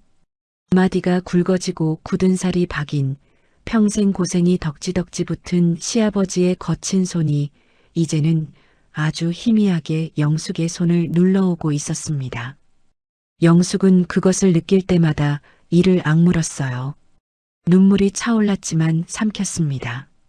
지금은 울 때가 아니었어요. 올 시간은 이 모든 것이 끝나고 나서도 충분히 있을 테니까요. 병실 창밖으로 계절이 바뀌고 있었습니다. 단풍이 지고 나면 첫눈이 올 것이었어요. 영숙은 그 겨울을 버틸 작정이었습니다. 그리고 그 다음 봄도 저들이 무너지는 날까지 싸움은 이제 본격적으로 시작된 것이었습니다. 시아버지와의 눈꺼풀 소통이 더 정교해진 건 약물을 바꾼 지 한 달이 지날 무렵이었습니다. 반응 속도가 빨라졌어요. 질문에 대한 답이 더 또렷해졌습니다. 영숙이 질문을 마치기도 전에 눈꺼풀이 움직이는 날도 있었어요. 시아버지의 의식이 조금씩 깨어나고 있는 것이었습니다. 그러나 겉으로는 여전히 식물인간이었어요. 영숙이 아니면 아무도 알 수 없었습니다. 최 박사가 회진을 올 때마다 영숙은 의자 한쪽 구석에 앉아 아무것도 모르는 척 시아버지의 손을 잡고 있었어요. 최 박사가 청진기를 대고 눈꺼풀을 손으로 들어 올려 확인하고 기록지에 무언가를 적는 동안 영숙은 그 모든 것을 흘끗흘끗 지켜봤습니다. 최 박사가 나간 뒤에는 시아버지에게 조용히 물었어요. 아버님, 오늘 최 박사가 뭔가 이상한 행동하지 않았나요? 눈꺼풀이 2번 떨렸습니다. 괜찮으셨어요? 한 번. 영숙은 그 답을 확인하고 나서야 긴장을 조금씩 풀었어요. 생리식염수로 바꿔치기를 시작한 이후 최 박사가 의심을 품은 것 같지는 않았습니다. 약물 효과가 없어지고 있다는 것을 아직 눈치채지 못한 것이었어요. 그것이 다행이었습니다. 그리고 동시에 그것이 두려웠어요. 언제까지 이 상태를 유지할 수 있을지 알 수 없었으니까요. 어느 날 시아버지가 먼저 신호를 보냈습니다. 영숙이 손을 주무르고 있는데 시아버지의 손가락이 영숙의 손등을 2번 두드렸어요. 아주 미세한 힘이었지만 분명했습니다. 영숙은 손을 멈추고 시아버지의 얼굴을 봤어요. 아버님, 저한테 하실 말씀이 있으신 거예요? 눈꺼풀이 1번 떨렸습니다. 집에 관한 건가요? 1번. 아직 제가 찾지 못한 것이 있나요? 1번. 영숙은 몸을 가까이 기울였어요. 목소리를 더 낮췄습니다. 병실 문이 제대로 닫혀 있는지 1번 확인했어요. 집 안에 있는 건가요? 1번. 어느 곳인지 알려주실 수 있어요? 제가 이름을 대면 맞는 곳에서 신호 주세요. 영숙은 집안의 공간들을 하나씩 말했습니다. 거실, 부엌, 안방, 아버님 서재, 창고, 다용도실. 아무 반응이 없었어요. 영숙은 잠깐 생각하다가 다시 말했습니다. 혹시 벽 아닌가요? 눈꺼풀이 1번 뚜렷하게 떨렸습니다. 영숙은 숨을 참았어요. 벽 안. 집 어딘가의 벽 안에 무언가가 숨겨져 있다는 것이었습니다. 영숙은 더 좁혀가기로 했어요. 어느 방 벽인가요? 거실 쪽인가요? 2번. 서재 쪽인가요? 1번. 서재였습니다. 상진이 지금 쓰고 있는 그 방이었어요. 영숙은 그날 저녁 집으로 돌아와 혼자 집안을 살폈습니다. 상진은 저녁 약속이 있다며 나가고 없었고 시어머니 점수는 안방에서 텔레비전을 보고 있었어요. 영숙은 조심스럽게 시아버지의 옛 서재 문을 열었습니다. 사고 이후로 상진이 이 방을 개인 사무실처럼 쓰고 있었어요. 책상 위에 서류들이 쌓여 있었습니다. 상진의 외투가 의자 등받이에 걸려 있었어요. 영숙은 서류에는 손을 대지 않았어요. 벽을 살폈습니다. 책장이 벽 하나를 가득 메우고 있었어요. 책장 뒤를 확인하려면 책장을 밀어야 했습니다. 영숙은 책장 한쪽 끝에 손을 대고 조심스럽게 당겼어요. 무거웠습니다. 그러나 조금 움직였어요. 영숙은 숨을 참고 천천히 최대한 소리가 나지 않도록 당겼습니다. 책장이 20cm쯤 벌어졌어요. 그 뒤 벽면 하단에 뭔가가 보였습니다. 작은 패널이었어요. 일반 벽과 구분이 잘 되지 않을 정도로 색이 맞춰져 있었습니다. 영숙은 손가락으로 테두리를 더듬었어요. 틈새에 손톱을 걸었습니다. 안으로 눌렀어요. 딸깍 소리가 나면서 패널이 앞으로 튀어나왔습니다. 영숙의 심장이 쿵 내려앉았어요. 숨소리조차 죽였습니다. 복도 쪽에서 텔레비전 소리가 들렸어요. 점수는 아직 안방에 있었습니다. 그 안에 작은 공간이 있었어요. 서류 봉투 하나가 들어 있었습니다. 영숙은 손이 떨리는 채로 봉투를 꺼냈어요. 봉투 겉면에 시아버지 필체로 이렇게 적혀 있었습니다. 강영숙에게. 영숙은 그 이름 앞에서 한동안 움직이지 못했습니다. 자신의 이름이었어요. 이 집에서 며느리로 3년을 살면서 제대로 불린 적이 없었던 이름. 씨 없는 수박이라 불리던 여자의 이름. 그 이름이 시아버지의 글씨로 이 봉투 위에 적혀 있었습니다. 가슴 한가운데가 예리하게 파고드는 것 같은 통증이 퍼졌어요. 봉투를 열었습니다. 안에는 2장의 서류와 손으로 쓴 편지가 1장 있었습니다. 영숙은 편지를 먼저 읽었어요. 글씨는 가늘고 힘이 있었습니다. 시아버지가 건강했을 때의 필체였어요. 영숙아, 이 편지를 내가 읽고 있다면 너는 이미 많은 것을 알아낸 것이다. 고맙다. 나는 오래전부터 알고 있었다. 상진이 내 친자식이 아니라는 것을. 내 시어머니가 나 몰래 저지른 일이었어. 나는 그 사실을 알면서도 20년을 침묵했다. 내 잘못이야. 그리고 상진이가 크면서 어떤 사람이 되어가는지도 지켜봤어. 너한테 한 짓들도. 씨 없는 수박이라고 불렀다는 것도 알고 있어. 미안하다. 내가 더 일찍 막았어야 했는데. 사고가 나기 전에 나는 파양 신청을 준비했어. 그리고 재산 전부를 신탁으로 돌렸어. 너한테 맡기려고. 이 집에서 인간 대접을 받은 사람이 너밖에 없었거든. 벽 안에 있는 서류들이 남은 것들이야. 잘 보관해. 그리고 영숙아, 나를 구해다오. 죽여달라는 게 아니야.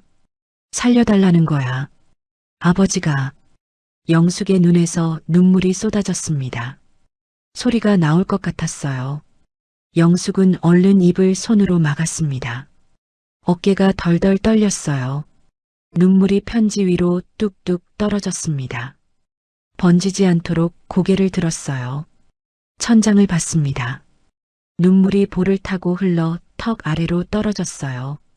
편지 끝에 적힌 2글자가 눈앞에서 아른거렸습니다. 아버지. 시아버지가 스스로를 그렇게 적었어요. 아버지라고. 영숙을 딸처럼 여겼기에 쓴 글자였습니다. 영숙은 그 글자 위에 손가락을 얹었어요.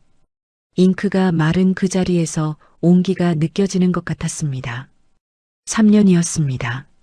3년 동안 대소변을 받아내고 욕창을 닦아내고 굳어가는 손발을 매일 주물렀어요. 누가 알아주길 바라서가 아니었습니다. 그냥 그렇게 해야 할 것 같아서였어요. 그분이 유일하게 자신에게 사람 대우를 해줬으니까요. 그런데 그분도 그 3년 전부를 보고 계셨습니다. 영숙은 편지를 다시 접어 가슴 안주머니에 넣었습니다. 심장 바로 위였어요. 그리고 봉투 안에 나머지 서류를 꺼냈어요. 한 장은 상진의 친생자 관계를 부정하는 유전자 검사 결과였습니다. 사고 2년 전에 시아버지가 직접 의뢰한 것이었어요. 다른 한 장은 상진의 무정자증 진단서 사본이었습니다. 병원 이름과 날짜가 찍혀 있었어요. 영숙이 다니던 산부인과가 아닌 다른 병원의 것이었습니다. 영숙은 2 눈으로 그 진단서를 읽었어요. 무정자증. 상진에게는 애초에 아이를 만들 수 있는 능력이 없었던 것이었어요.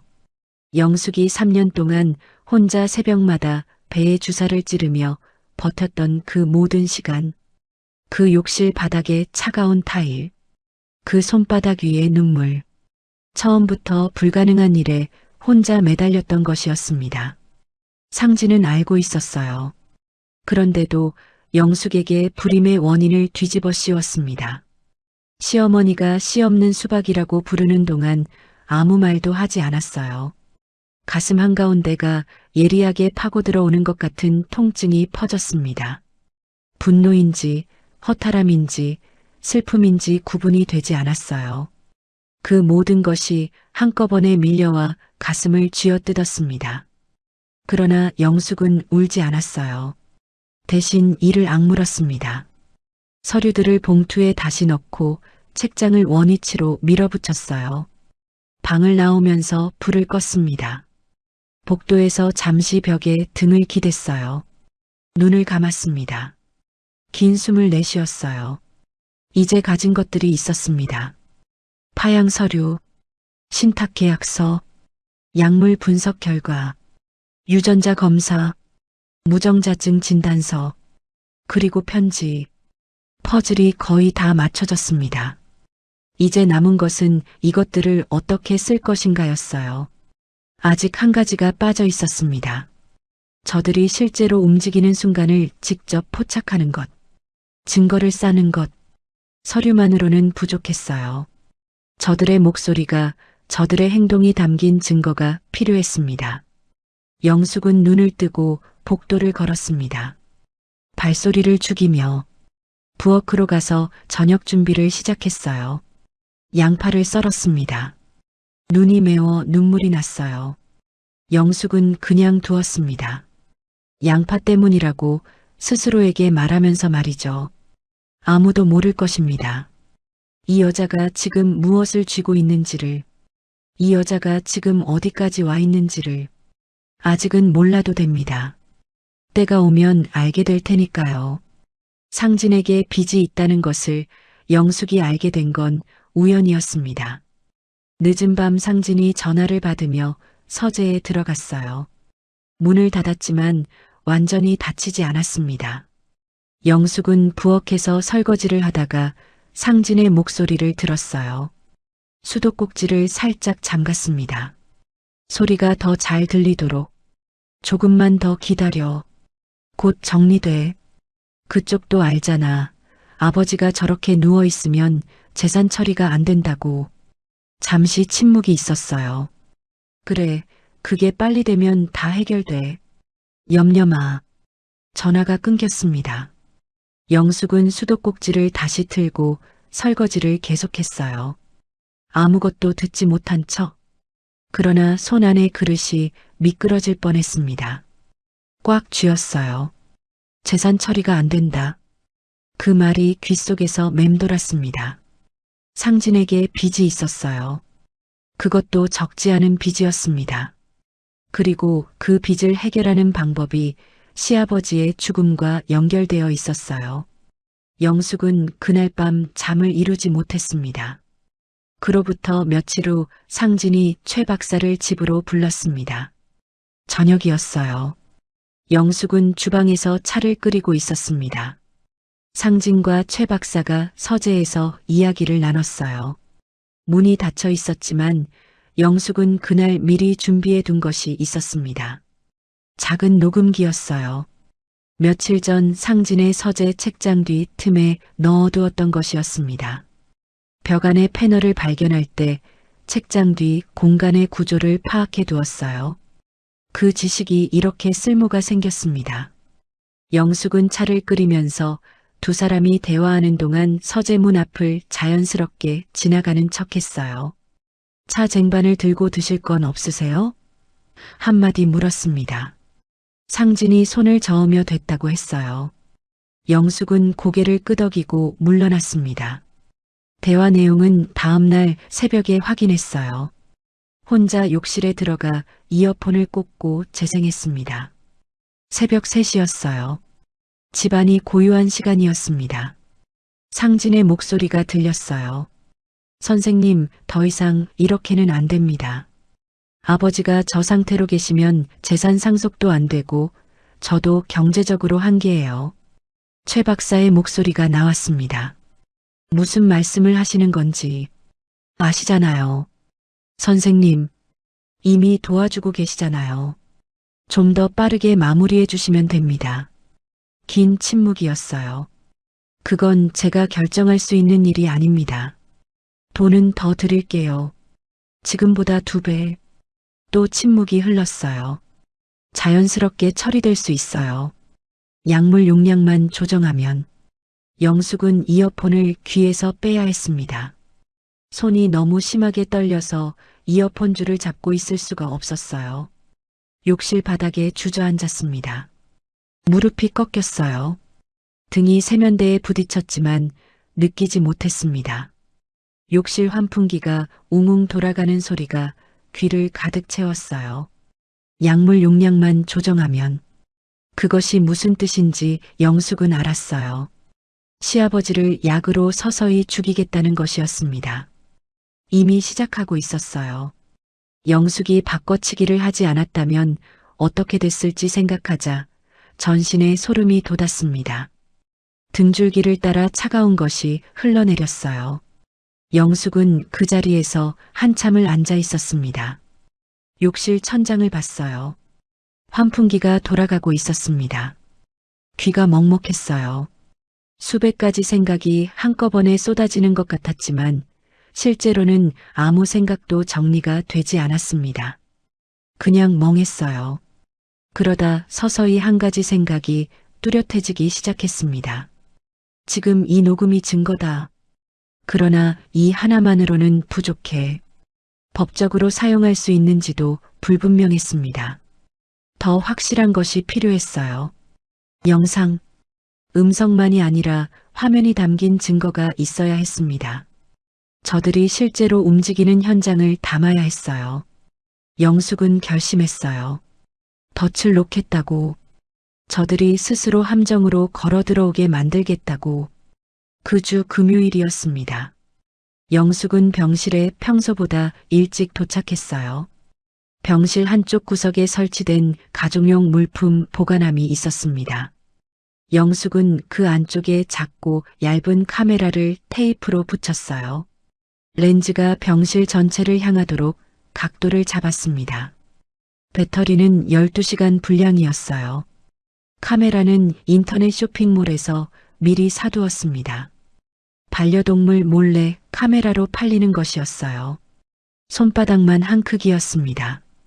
보관함 문을 살짝 열어두면 렌즈가 밖을 향할 수 있었어요. 녹화 버튼을 눌렀습니다. 그리고 아무것도 모르는 척 의자에 앉아 시아버지의 손을 잡았어요. 아버님, 오늘은 제가 좀 일찍 왔어요. 눈꺼풀이 한번 떨렸습니다. 걱정하지 마세요. 다 잘 될 거예요. 잠시 침묵이 흘렀어요. 그리고 시아버지의 손이 영숙의 손등을 아주 살며시 눌렀습니다. 지난 몇 주 동안 약물이 빠지면서 조금씩 돌아오고 있는 힘이었어요. 아직 눈에 띄지 않을 만큼 미세했습니다. 그러나 영숙에게는 느껴졌어요. 매일 이 손을 잡고 있었으니까요. 영숙은 그 손을 꽉 쥐었습니다. 알고 있어요. 아버님도 알고 계시죠? 눈꺼풀이 한 번. 저 무섭지 않아요. 그건 반쯤 거짓말이었습니다. 무서웠어요. 지금도 가슴이 두근거렸어요. 보관함 안에 카메라가 돌아가고 있다는 것이, 최 박사가 언제 올지 모른다는 것이, 이 모든 것이 들통나면 어떻게 될지가 두려웠습니다. 그러나 그 말을 해야 했어요. 시아버지를 안심시켜야 했으니까요. 이분이 안에서 긴장하면 안 됐습니다. 최 박사는 10시 5분 전에 왔습니다. 영숙은 자리를 피해주겠다며 복도로 나갔어요. 문을 완전히 닫지 않았습니다. 복도 창가에 기대서 창밖을 보는 척하면서 귀를 기울였어요. 최 박사가 약품 보관함을 여는 소리가 들렸습니다. 주사기를 준비하는 소리, 링거줄에 연결하는 소리, 그리고 최 박사의 혼잣말이 들렸어요. 아주 낮은 목소리였습니다. 복도까지 간신히 들릴 정도였어요. 미안합니다, 선생님. 영숙은 주먹을 꽉 쥐었어요. 손톱이 손바닥을 파고들었습니다. 그러나 움직이지 않았어요. 지금이 아니었습니다. 지금 뛰어들어가면 모든 것이 흐트러져요. 증거가 흐트러지고 계획이 흐트러지고 저들에게 빠져나갈 구멍을 열어주게 됩니다. 참았습니다. 창밖을 보면서 눈을 감고 최 박사가 나왔어요. 영숙에게 고개를 끄덕이며 지나갔습니다. 영숙도 고개를 끄덕였어요. 그 눈빛을 마주치는 순간 온몸에 소름이 쫙 돋았습니다.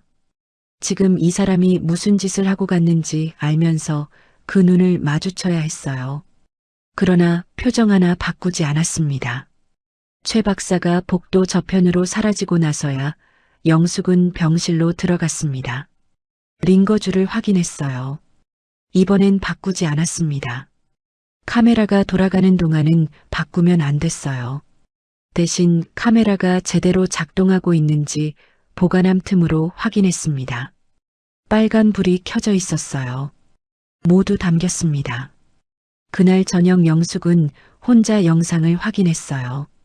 최 박사가 약품 보관함에서 앰플을 꺼내는 장면, 주사기에 담는 장면, 링거줄에 연결하는 장면, 그리고 그 낮은 혼잣말이 음성으로 담겨 있었습니다. 화질은 완벽하지 않았지만 얼굴을 알아보기에는 충분했어요. 날짜와 시간이 화면 하단에 찍혀 있었습니다.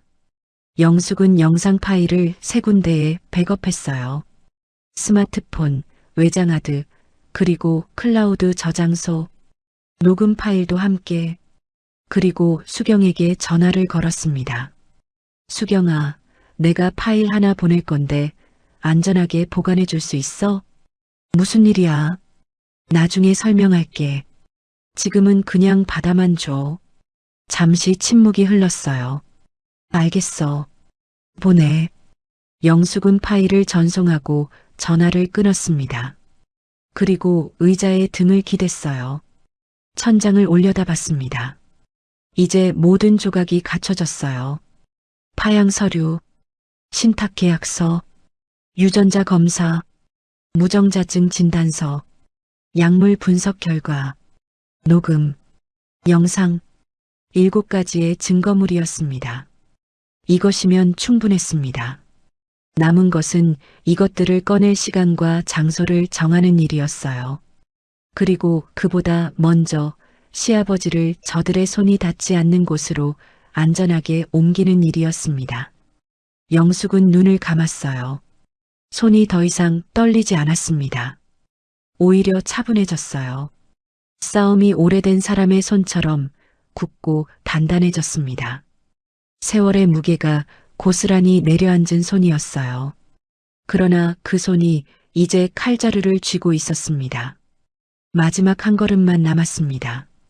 비가 내리는 밤이었습니다. 늦가을 빗줄기가 요양병원 유리창을 세차게 두드렸어요.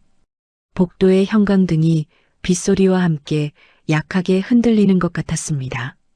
영숙은 시아버지의 병실에서 짐을 챙기고 있었어요. 평소와 달리 가방이 컸습니다. 안에는 시아버지의 속옷과 담요, 그리고 영숙이 모아온 서류들이 들어 있었어요.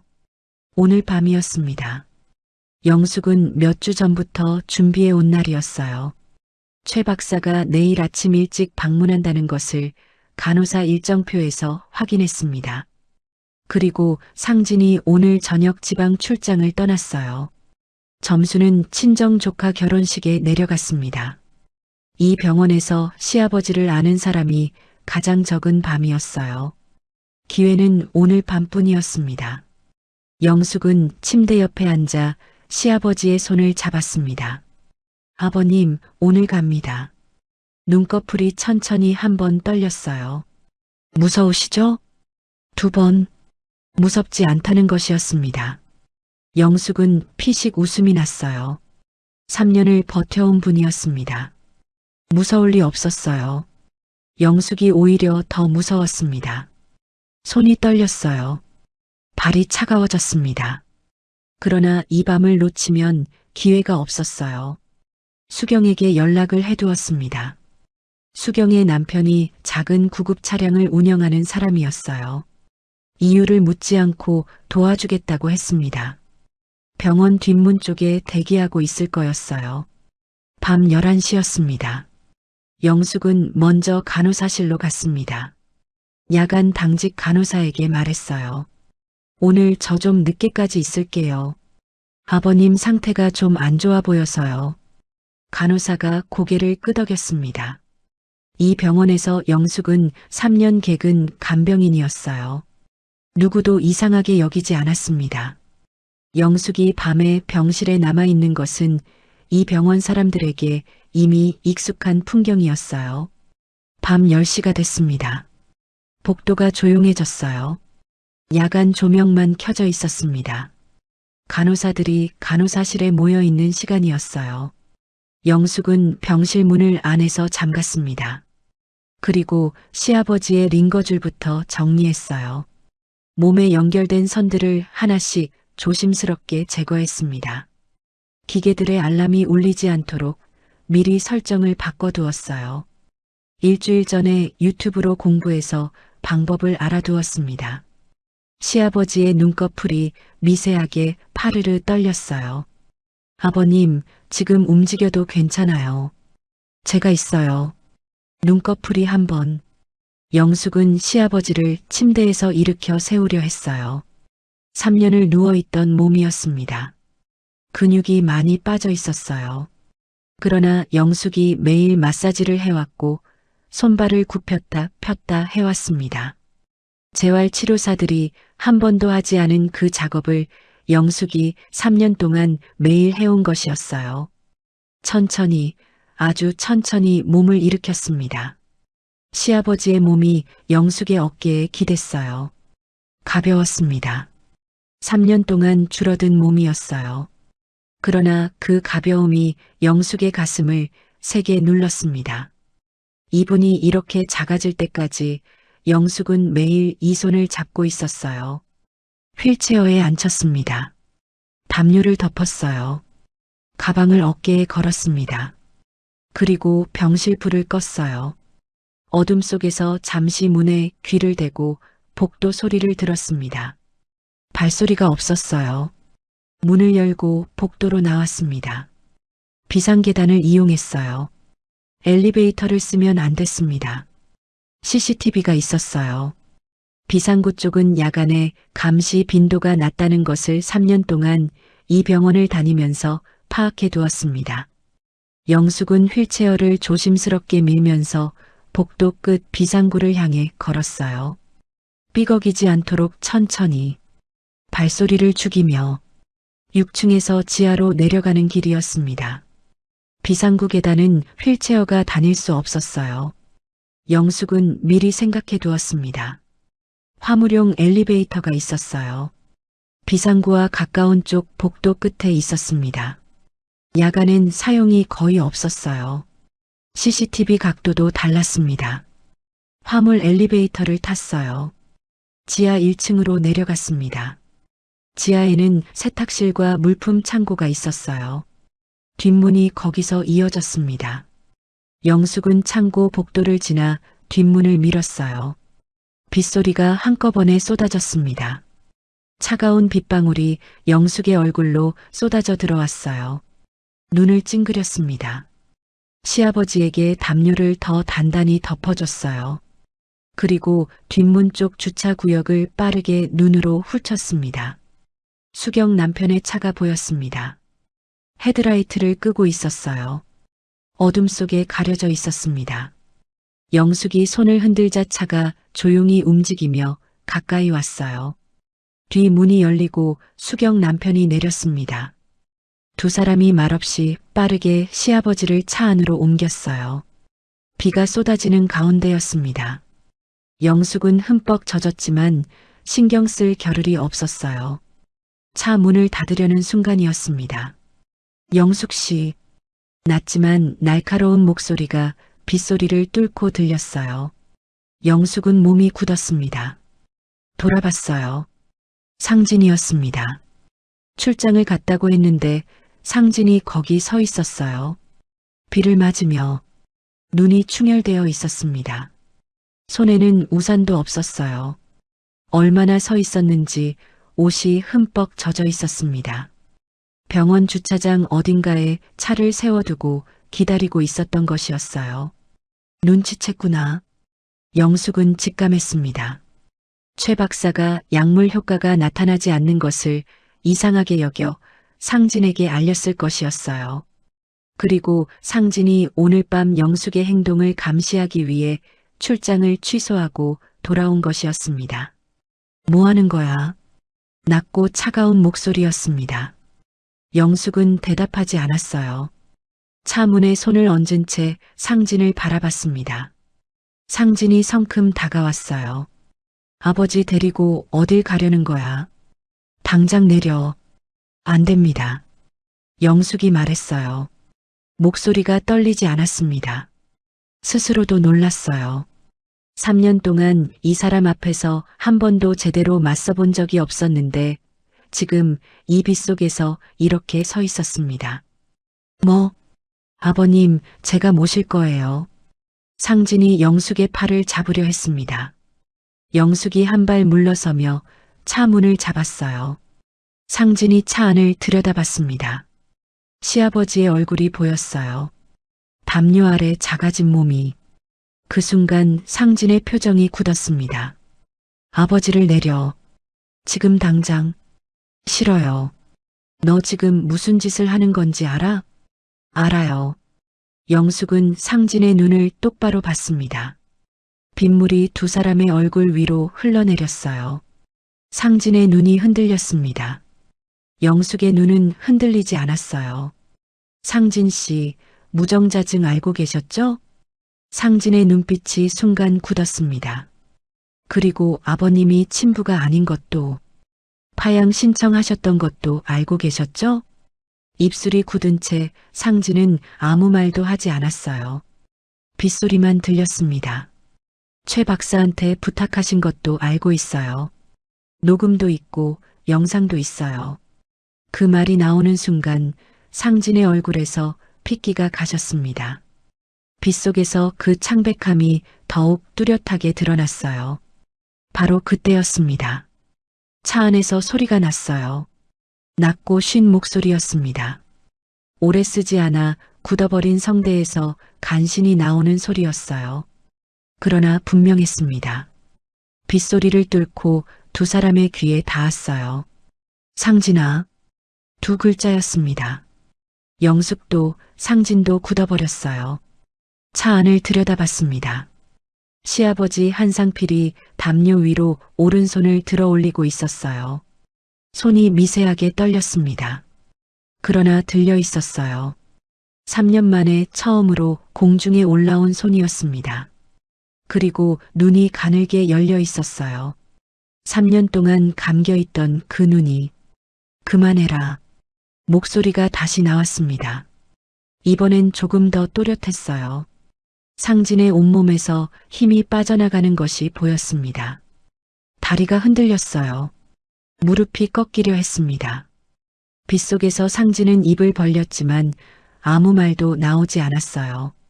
아버지라고 믿었던 사람이 3년 동안 누워있던 사람이 지금 눈을 뜨고 자신을 바라보고 있었습니다.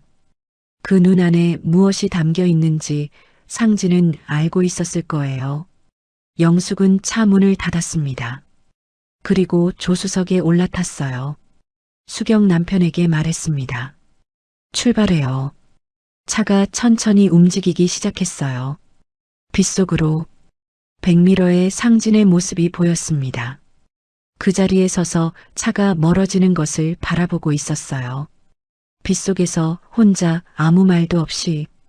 영숙은 백미러에서 시선을 거뒀습니다. 뒷좌석을 돌아봤어요. 시아버지가 눈을 감고 있었습니다. 손이 다시 담요 위에 내려와 있었어요. 그러나 입가에 아주 미세하게 거의 알아볼 수 없는 정도로 무언가가 떠올라 있었습니다. 영숙은 그것을 바라보다가 앞을 봤습니다. 눈물이 흘렀어요. 빗소리가 그것을 가려주었습니다. 앞 유리에 빗줄기가 쏟아졌고 와이퍼가 좌우로 움직였어요. 세상이 흐릿하게 번졌다가 잠깐 선명해졌다가를 반복했습니다. 그래도 차는 앞으로 나아갔어요. 앞으로만.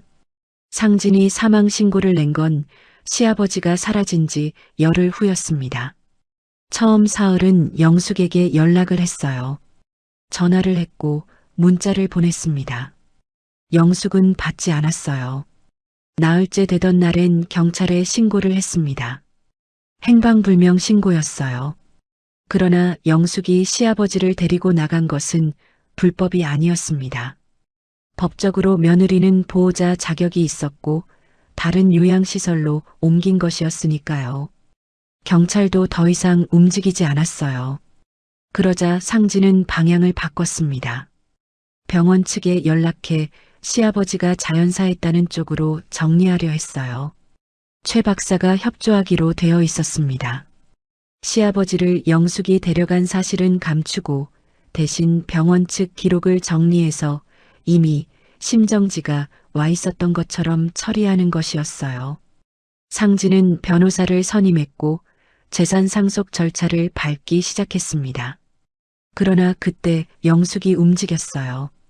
영숙의 변호사가 먼저 접촉했습니다. 상진 측 변호사에게 연락이 갔어요. 상속심판 청구를 정식으로 문제 삼겠다는 내용이었습니다. 상진 측은 당황했을 거예요. 영숙이 변호사를 선임했다는 것 자체를 몰랐으니까요. 그리고 며칠 후 법원 상속심판 기일이 잡혔습니다. 기일을 앞두고 영숙은 혼자 재활병원에 앉아 있었어요. 시아버지가 창밖을 바라보고 있었습니다. 이 병원 1층 정원이 보이는 창이었어요. 밖에 단풍이 들어 있었습니다. 시아버지는 한참 동안 그 단풍을 바라봤어요. 아무 말도 하지 않았습니다. 영숙이 조용히 물었어요. 아버님, 법정에 나오실 수 있으세요? 시아버지가 영숙을 돌아봤습니다. 그 눈빛이 또렷했어요. 3년 동안 눈꺼풀 너머에만 있었던 눈빛이 이제 영숙을 직접 바라보고 있었습니다. 가야지. 짧은 말이었어요. 그러나 단호했습니다. 영숙은 고개를 끄덕였어요. 눈물이 차올랐지만 참았습니다. 울 시간은 나중에 있을 거였어요. 법원 상속 심판 기일이 됐습니다.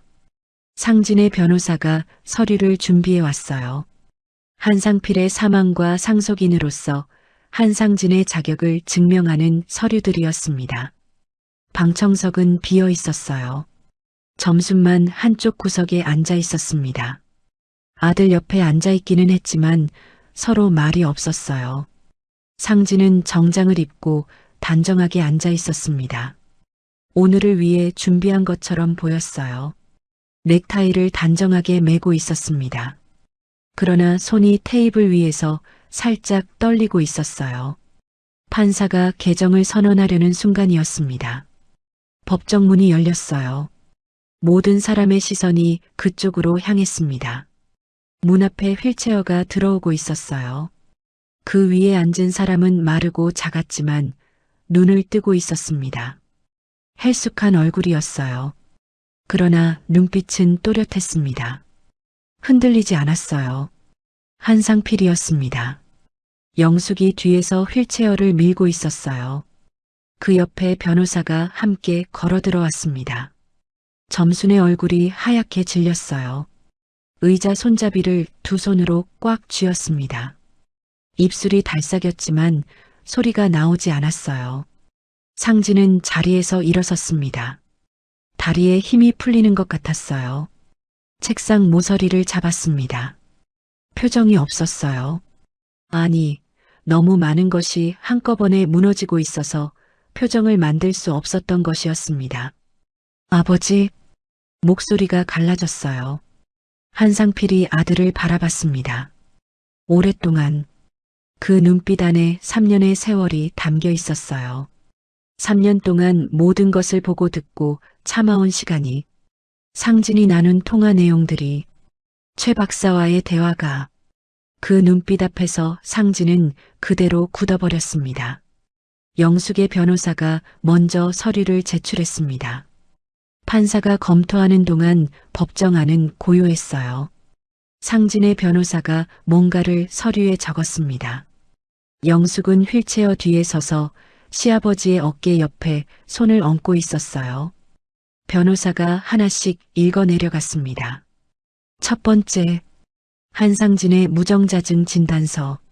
상진이 영숙에게 불임의 원인을 뒤집어 씌우는 동안 이미 그 진실을 알고 있었다는 것을 증명하는 서류였습니다. 결혼 전 받은 진단서였어요. 상진의 얼굴이 굳었습니다. 두 번째, 유전자 검사 결과 한상필과 한상진 사이에 친생자 관계가 성립하지 않는다는 내용이었습니다. 점순이 의자 위에서 어깨를 움츠렸어요. 세 번째, 파양 신청서. 사고 사흘 전 한상필이 직접 공증한 서류였습니다. 변호사 사무실 공증 도장이 찍혀 있었어요. 상진의 변호사가 뭔가 말을 하려 했습니다. 판사가 조용히 하라는 손짓을 했어요. 네 번째, 최 박사가 투약한 약물의 성분 분석 결과 신경 억제 성분이 포함되어 있으며 장기 투약 시 의식 회복을 방해할 수 있다는 전문 감정 의견이 첨부되어 있었습니다. 약대 교수 명의의 감정서였어요. 다섯 번째, 녹음 파일과 영상 파일. 상진과 최 박사가 나눈 대화가 담겨 있었어요. 법정에서 일부가 재생되었습니다. 스피커에서 상진의 목소리가 흘러나왔어요. 선생님, 더 이상 이렇게는 안 됩니다. 그리고 최 박사의 목소리. 약물 용량만 조정하면. 법정 안이 조용해졌습니다.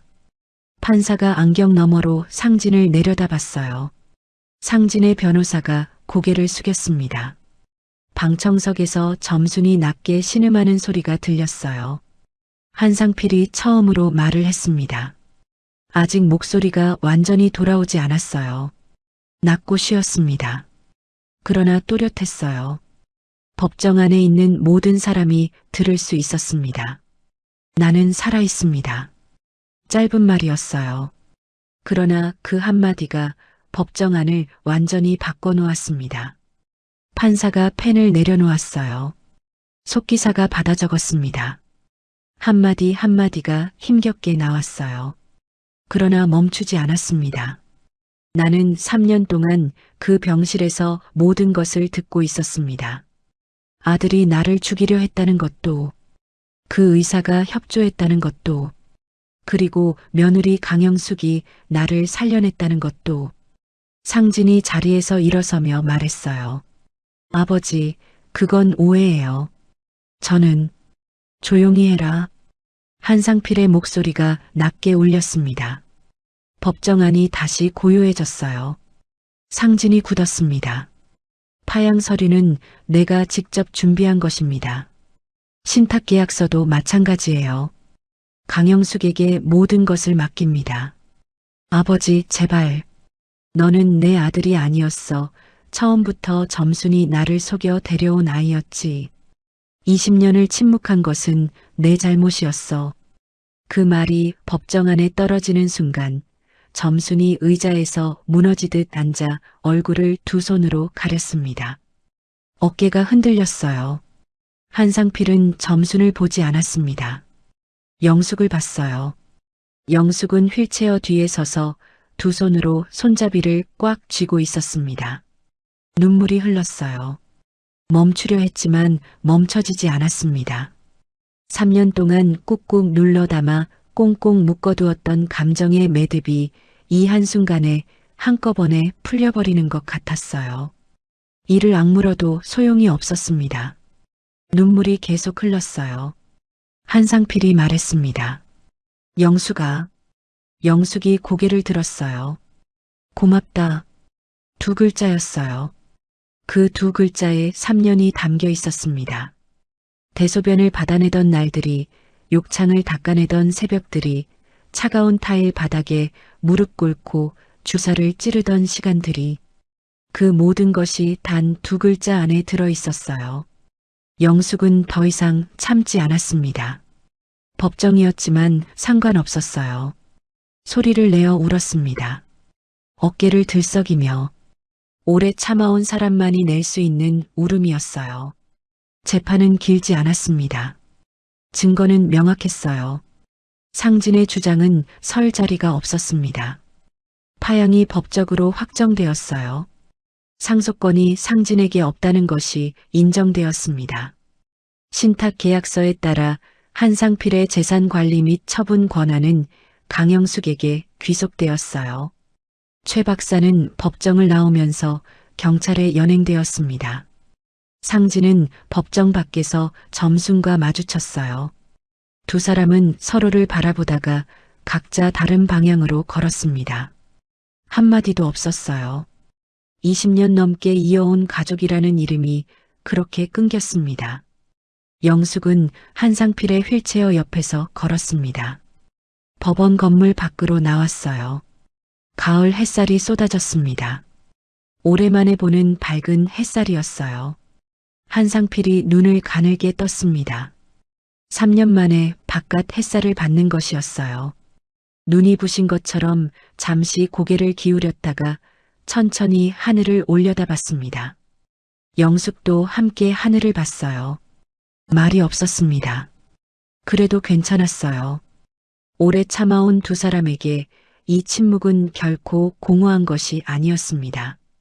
3년의 기다림 끝에 나란히 서서 같은 하늘을 바라보는 것. 그것만으로도 충분했어요. 계절이 바뀌었습니다. 겨울이 지나고 봄이 왔어요. 창문 너머로 벚꽃이 피어나고 있었습니다. 영숙은 아침마다 그 꽃을 봤어요. 예전에는 봄이 와도 봄인지 몰랐습니다. 병실 창문에서 보는 하늘이 계절을 알려줄 뿐이었어요. 매일 같은 공간에서 매일 같은 일을 반복하다 보면 계절이 지나가는 것도 뒤늦게 알게 되는 법이었습니다. 그런데 이제는 달랐어요. 꽃집 유리문을 열면 봄 냄새가 코끝에 들어왔습니다. 한상필의 회복은 더뎠지만 꾸준했어요. 신경 억제 약물이 완전히 빠지는데 석 달이 걸렸습니다. 그 사이 재활 치료를 시작했어요. 말이 조금씩 돌아왔습니다.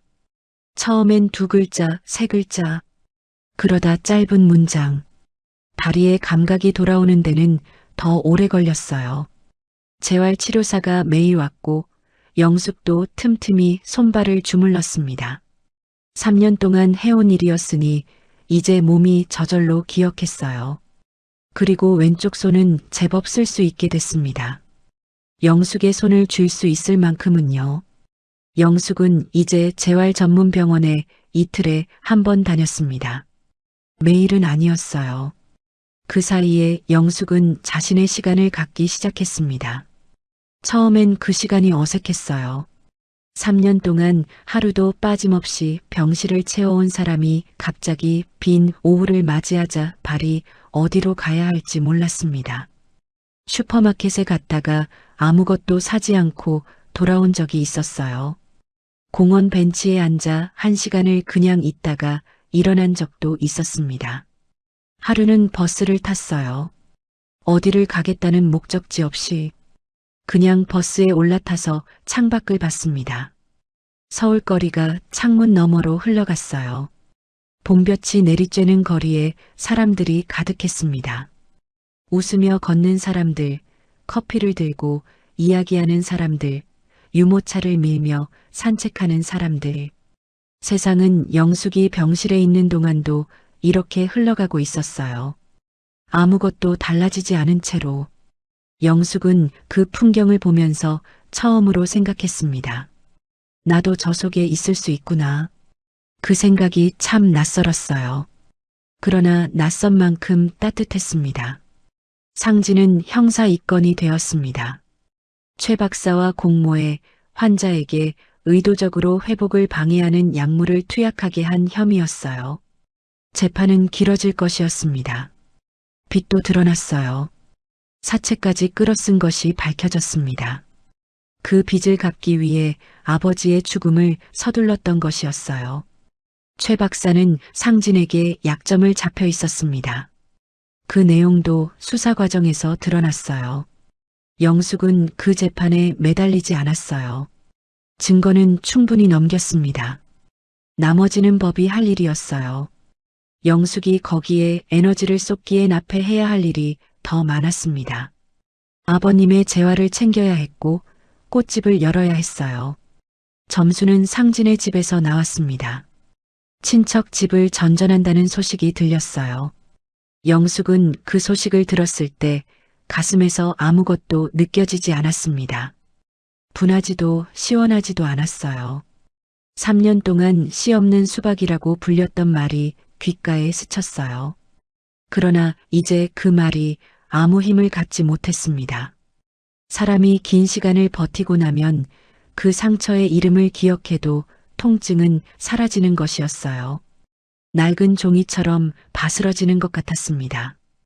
봄이 깊어지던 어느 날 아침이었습니다. 한상필이 재활병원 정원에서 처음으로 혼자 몇 발자국을 걸었습니다. 보행기를 짚고 아주 천천히 발을 질질 끌듯이 그러나 걸었어요. 재활치료사가 옆에서 함께 걷고 있었고 영숙은 조금 떨어진 곳에서 그 모습을 봤습니다. 눈물이 날 것 같았어요.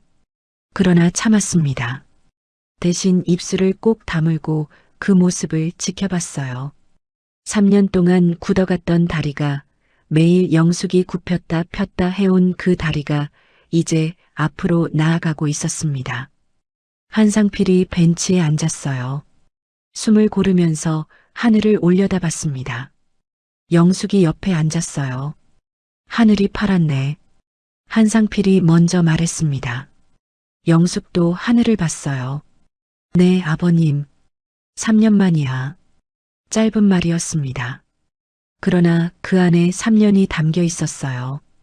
병실 천장만 보던 3년이, 이 하늘을 보지 못하고 지냈던 3년이. 영숙은 그 말을 들으면서 입술을 꽉 깨물었습니다. 눈물이 차올랐지만 이번엔 정말로 참았어요. 그냥 이 봄 하늘을 같이 보고 싶었습니다. 울지 않고. 두 사람은 한참을 말없이 앉아 있었습니다.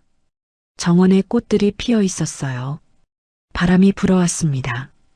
따뜻한 바람이었어요. 한상필이 물었습니다. 양녀 입적 서류 냈어? 영숙이 고개를 끄덕였어요. 응, 아버님. 지난주에 마쳤어요. 됐네. 짧게 말하고 한상필은 다시 하늘을 봤습니다. 영숙도 따라 하늘을 봤어요. 그 짧은 두 마디 안에 두 사람이 서로에게 하고 싶었던 말이 다 들어 있었습니다. 이제 뭐 하고 싶어? 한상필이 물었어요. 영숙은 잠시 생각했습니다. 처음 그 질문을 받았을 때 대답이 바로 나오지 않았어요. 3년 동안 하고 싶은 것을 생각한 적이 없었으니까요. 매일매일 해야 할 일만 있었습니다. 하고 싶은 것을 생각할 여유가 없었어요. 그런데 그 질문을 받자 아주 오래전에 가슴 어딘가에 묻어두었던 말 한마디가 떠올랐습니다. 꽃집 하고 싶었어요. 오래전부터. 네. 꽃집 해. 돈은 있잖아. 영숙이 피식 웃었어요. 웃음이 나온 게 얼마만인지 몰랐습니다. 억지로 웃은 것이 아니라 그냥 나온 웃음이었어요. 입꼬리가 저절로 올라가는 웃음이었습니다. 생각해 볼게요. 생각하지 말고 해. 한상필이 말했어요. 쉰 목소리였지만 단호했습니다.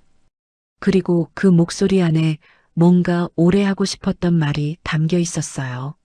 내가 하고 싶은 것을 해라. 이 집에서 그렇게 살아왔으니 이제는 내가 원하는 대로 살아라. 그런 말이. 영숙은 고개를 끄덕였어요. 알겠어요, 아버님. 그의 여름 영숙은 작은 꽃집을 열었습니다. 동네 골목 안쪽에 있는 작은 가게였어요. 유리문 너머로 계절꽃들이 가득했습니다. 이른 아침에 꽃을 다듬는 시간이 영숙은 좋았어요. 장갑을 끼지 않은 맨손으로 꽃줄기를 잡고 물에 씻었습니다. 그 손을 들여다봤어요. 굳은 살이 있었습니다. 소독제에 절어 생긴 거스러미도 아직 남아 있었어요. 마디가 굵어진 손가락들. 3년의 흔적이 손바닥에 새겨져 있었습니다. 대소변을 받아내던 손이었어요. 욕창을 닦아내던 손이었습니다. 차가운 욕실 바닥에 무릎 꿇고 새벽마다 주사기를 쥐던 손이었어요. 그 손이 지금은 한 송이 꽃을 조심스럽게 들고 있었습니다. 영숙은 꽃을 물에 담그며 생각했어요. 이 손이 참 많은 것을 해왔구나. 더럽고 힘든 것도, 두렵고 떨리는 것도. 그러나 그 손이 결국 여기까지 왔습니다. 이렇게 꽃을 다듬는 자리까지. 한상필은 한 달에 2번 꽃집에 왔어요. 보행기를 짚고 천천히 걸어서 유리문을 열고 들어서면 꽃 냄새가 가득했어요. 한상필은 그 냄새를 맡으며 가게 안을 천천히 둘러봤습니다. 계절마다 꽃이 달라졌어요. 봄엔 튤립이, 여름엔 해바라기가, 가을엔 국화가, 겨울엔 포인세티아가 유리문 안에 가득했습니다. 한상필은 항상 같은 말을 했어요. 잘 됐네. 영숙은 항상 같은 대답을 했습니다. 네, 아버님. 짧은 대화였어요. 그러나 그 짧은 대화 안에 두 사람이 지나온 길이 담겨 있었습니다. 눈꺼풀로 나눈 수백 번의 대화가, 빗속에서 나눈 대치가, 법정에서 흘린 눈물이, 그 모든 것이 이 짧은 말 2마디 안에 고요하게 잠들어 있었어요. 한상필은 가게를 한 바퀴 천천히 돌고 나서 작은 화분 하나 앞에 멈추는 버릇이 있었습니다. 영숙이 가장 작은 화분들을 모아놓은 구석 자리였어요. 그 앞에 서서 한참을 들여다봤습니다. 그리고 항상 그중 한 화분을 가리키며 말했어요. 이거 하나 사가도 돼? 영숙은 항상 웃으면서 말했습니다. 공짜예요, 아버님. 공짜는 아니지. 아버님한테만 공짜예요. 한상필이 작게 웃었어요. 그 웃음이 좋았습니다. 3년 동안 굳어있던 얼굴에서 나오는 웃음이라 더욱 귀했어요. 영숙은 계산대 옆 작은 화분에 물을 주면서 창밖을 봤습니다. 봄이 지나고 여름이 왔어요. 여름이 지나면 또 가을이 오겠죠. 그리고 겨울. 3년 전처럼 빗소리가 창문을 두드리는 밤이 또 올 것입니다. 그러나 그 밤은 이제 다를 거예요. 옆에 아버지가 있을 테니까요. 꽃집 유리문 너머로 골목이 보였습니다. 동네 사람들이 지나갔어요. 이따금 누군가가 유리문을 열고 들어와 꽃을 골랐습니다. 어머니 생신 선물인데요. 어떤 게 좋을까요? 영숙은 그런 사람들에게 꽃 이야기를 해줬어요. 이 꽃은 이런 뜻이 있고 저 꽃은 오래가고. 영숙이 꽃 이야기를 하는 동안 사람들이 웃었습니다. 영숙도 웃었어요. 웃음이 낯설지 않아졌습니다. 그것이 가장 큰 변화였어요. 영숙은 꽃 한 송이를 집어 물병에 꽂았습니다. 작은 노란 꽃이었어요. 햇살을 받아 환하게 빛났습니다. 영숙은 그 꽃을 계산대 위에 올려두었어요. 오늘 하루를 함께할 꽃이었습니다. 3년의 지옥이 지나고 자유가 왔습니다. 그 자유는 거창하지 않았어요. 꽃 냄새가 나는 작은 가게, 보행기를 짚고 찾아오는 노인, 그리고 굳은 살 박인 손으로 꽃줄기를 다듬는 한 여자. 그것으로 충분했습니다. 대소변을 받아내던 손이 이제 꽃을 잡고 있었어요. 차가운 타일 바닥에 무릎 꿇던 여자가 이제 따뜻한 가게 안에 서 있었습니다. 씨 없는 수박이라 불리던 여자가 이제 꽃을 피우고 있었어요. 그것으로 충분했습니다. 오늘 이야기 여기까지입니다. 사실 이 이야기를 준비하면서 제 할아버지 생각이 많이 났어요. 저에게도 많이 아프셨던 할아버지가 계셨거든요. 혈액암으로 힘들어하실 때 의사소통이 어려워서 곁에 있어도 무슨 말씀을 하고 싶으신지 알 수가 없어 마음이 참 많이 아팠습니다. 오늘 시아버지가 눈꺼풀로 영숙에게 마음을 전하는 장면을 쓰면서 그때 할아버지가 떠올라 혼자 한참을 울었어요. 지금은 하늘에 계신 할아버지께 이 이야기를 바칩니다. 선생님들, 올 한 해 부디 건강하세요. 아프지 마시고 곁에 소중한 분들과 따뜻하게 새해 복 많이 받으시길 진심으로 바라겠습니다. 아직 구독 안 누르신 분들은 꼭 눌러주세요. 버튼 하나가 이 채널에 큰 힘이 됩니다. 그리고 오늘 이야기 어떠셨나요? 어떤 장면이 마음에 남으셨는지, 지금 어디서 듣고 계신지 댓글로 꼭 남겨주세요. 남겨주신 댓글 하나하나에 제가 직접 인사드리겠습니다. 다음 이야기에서 또 만나요.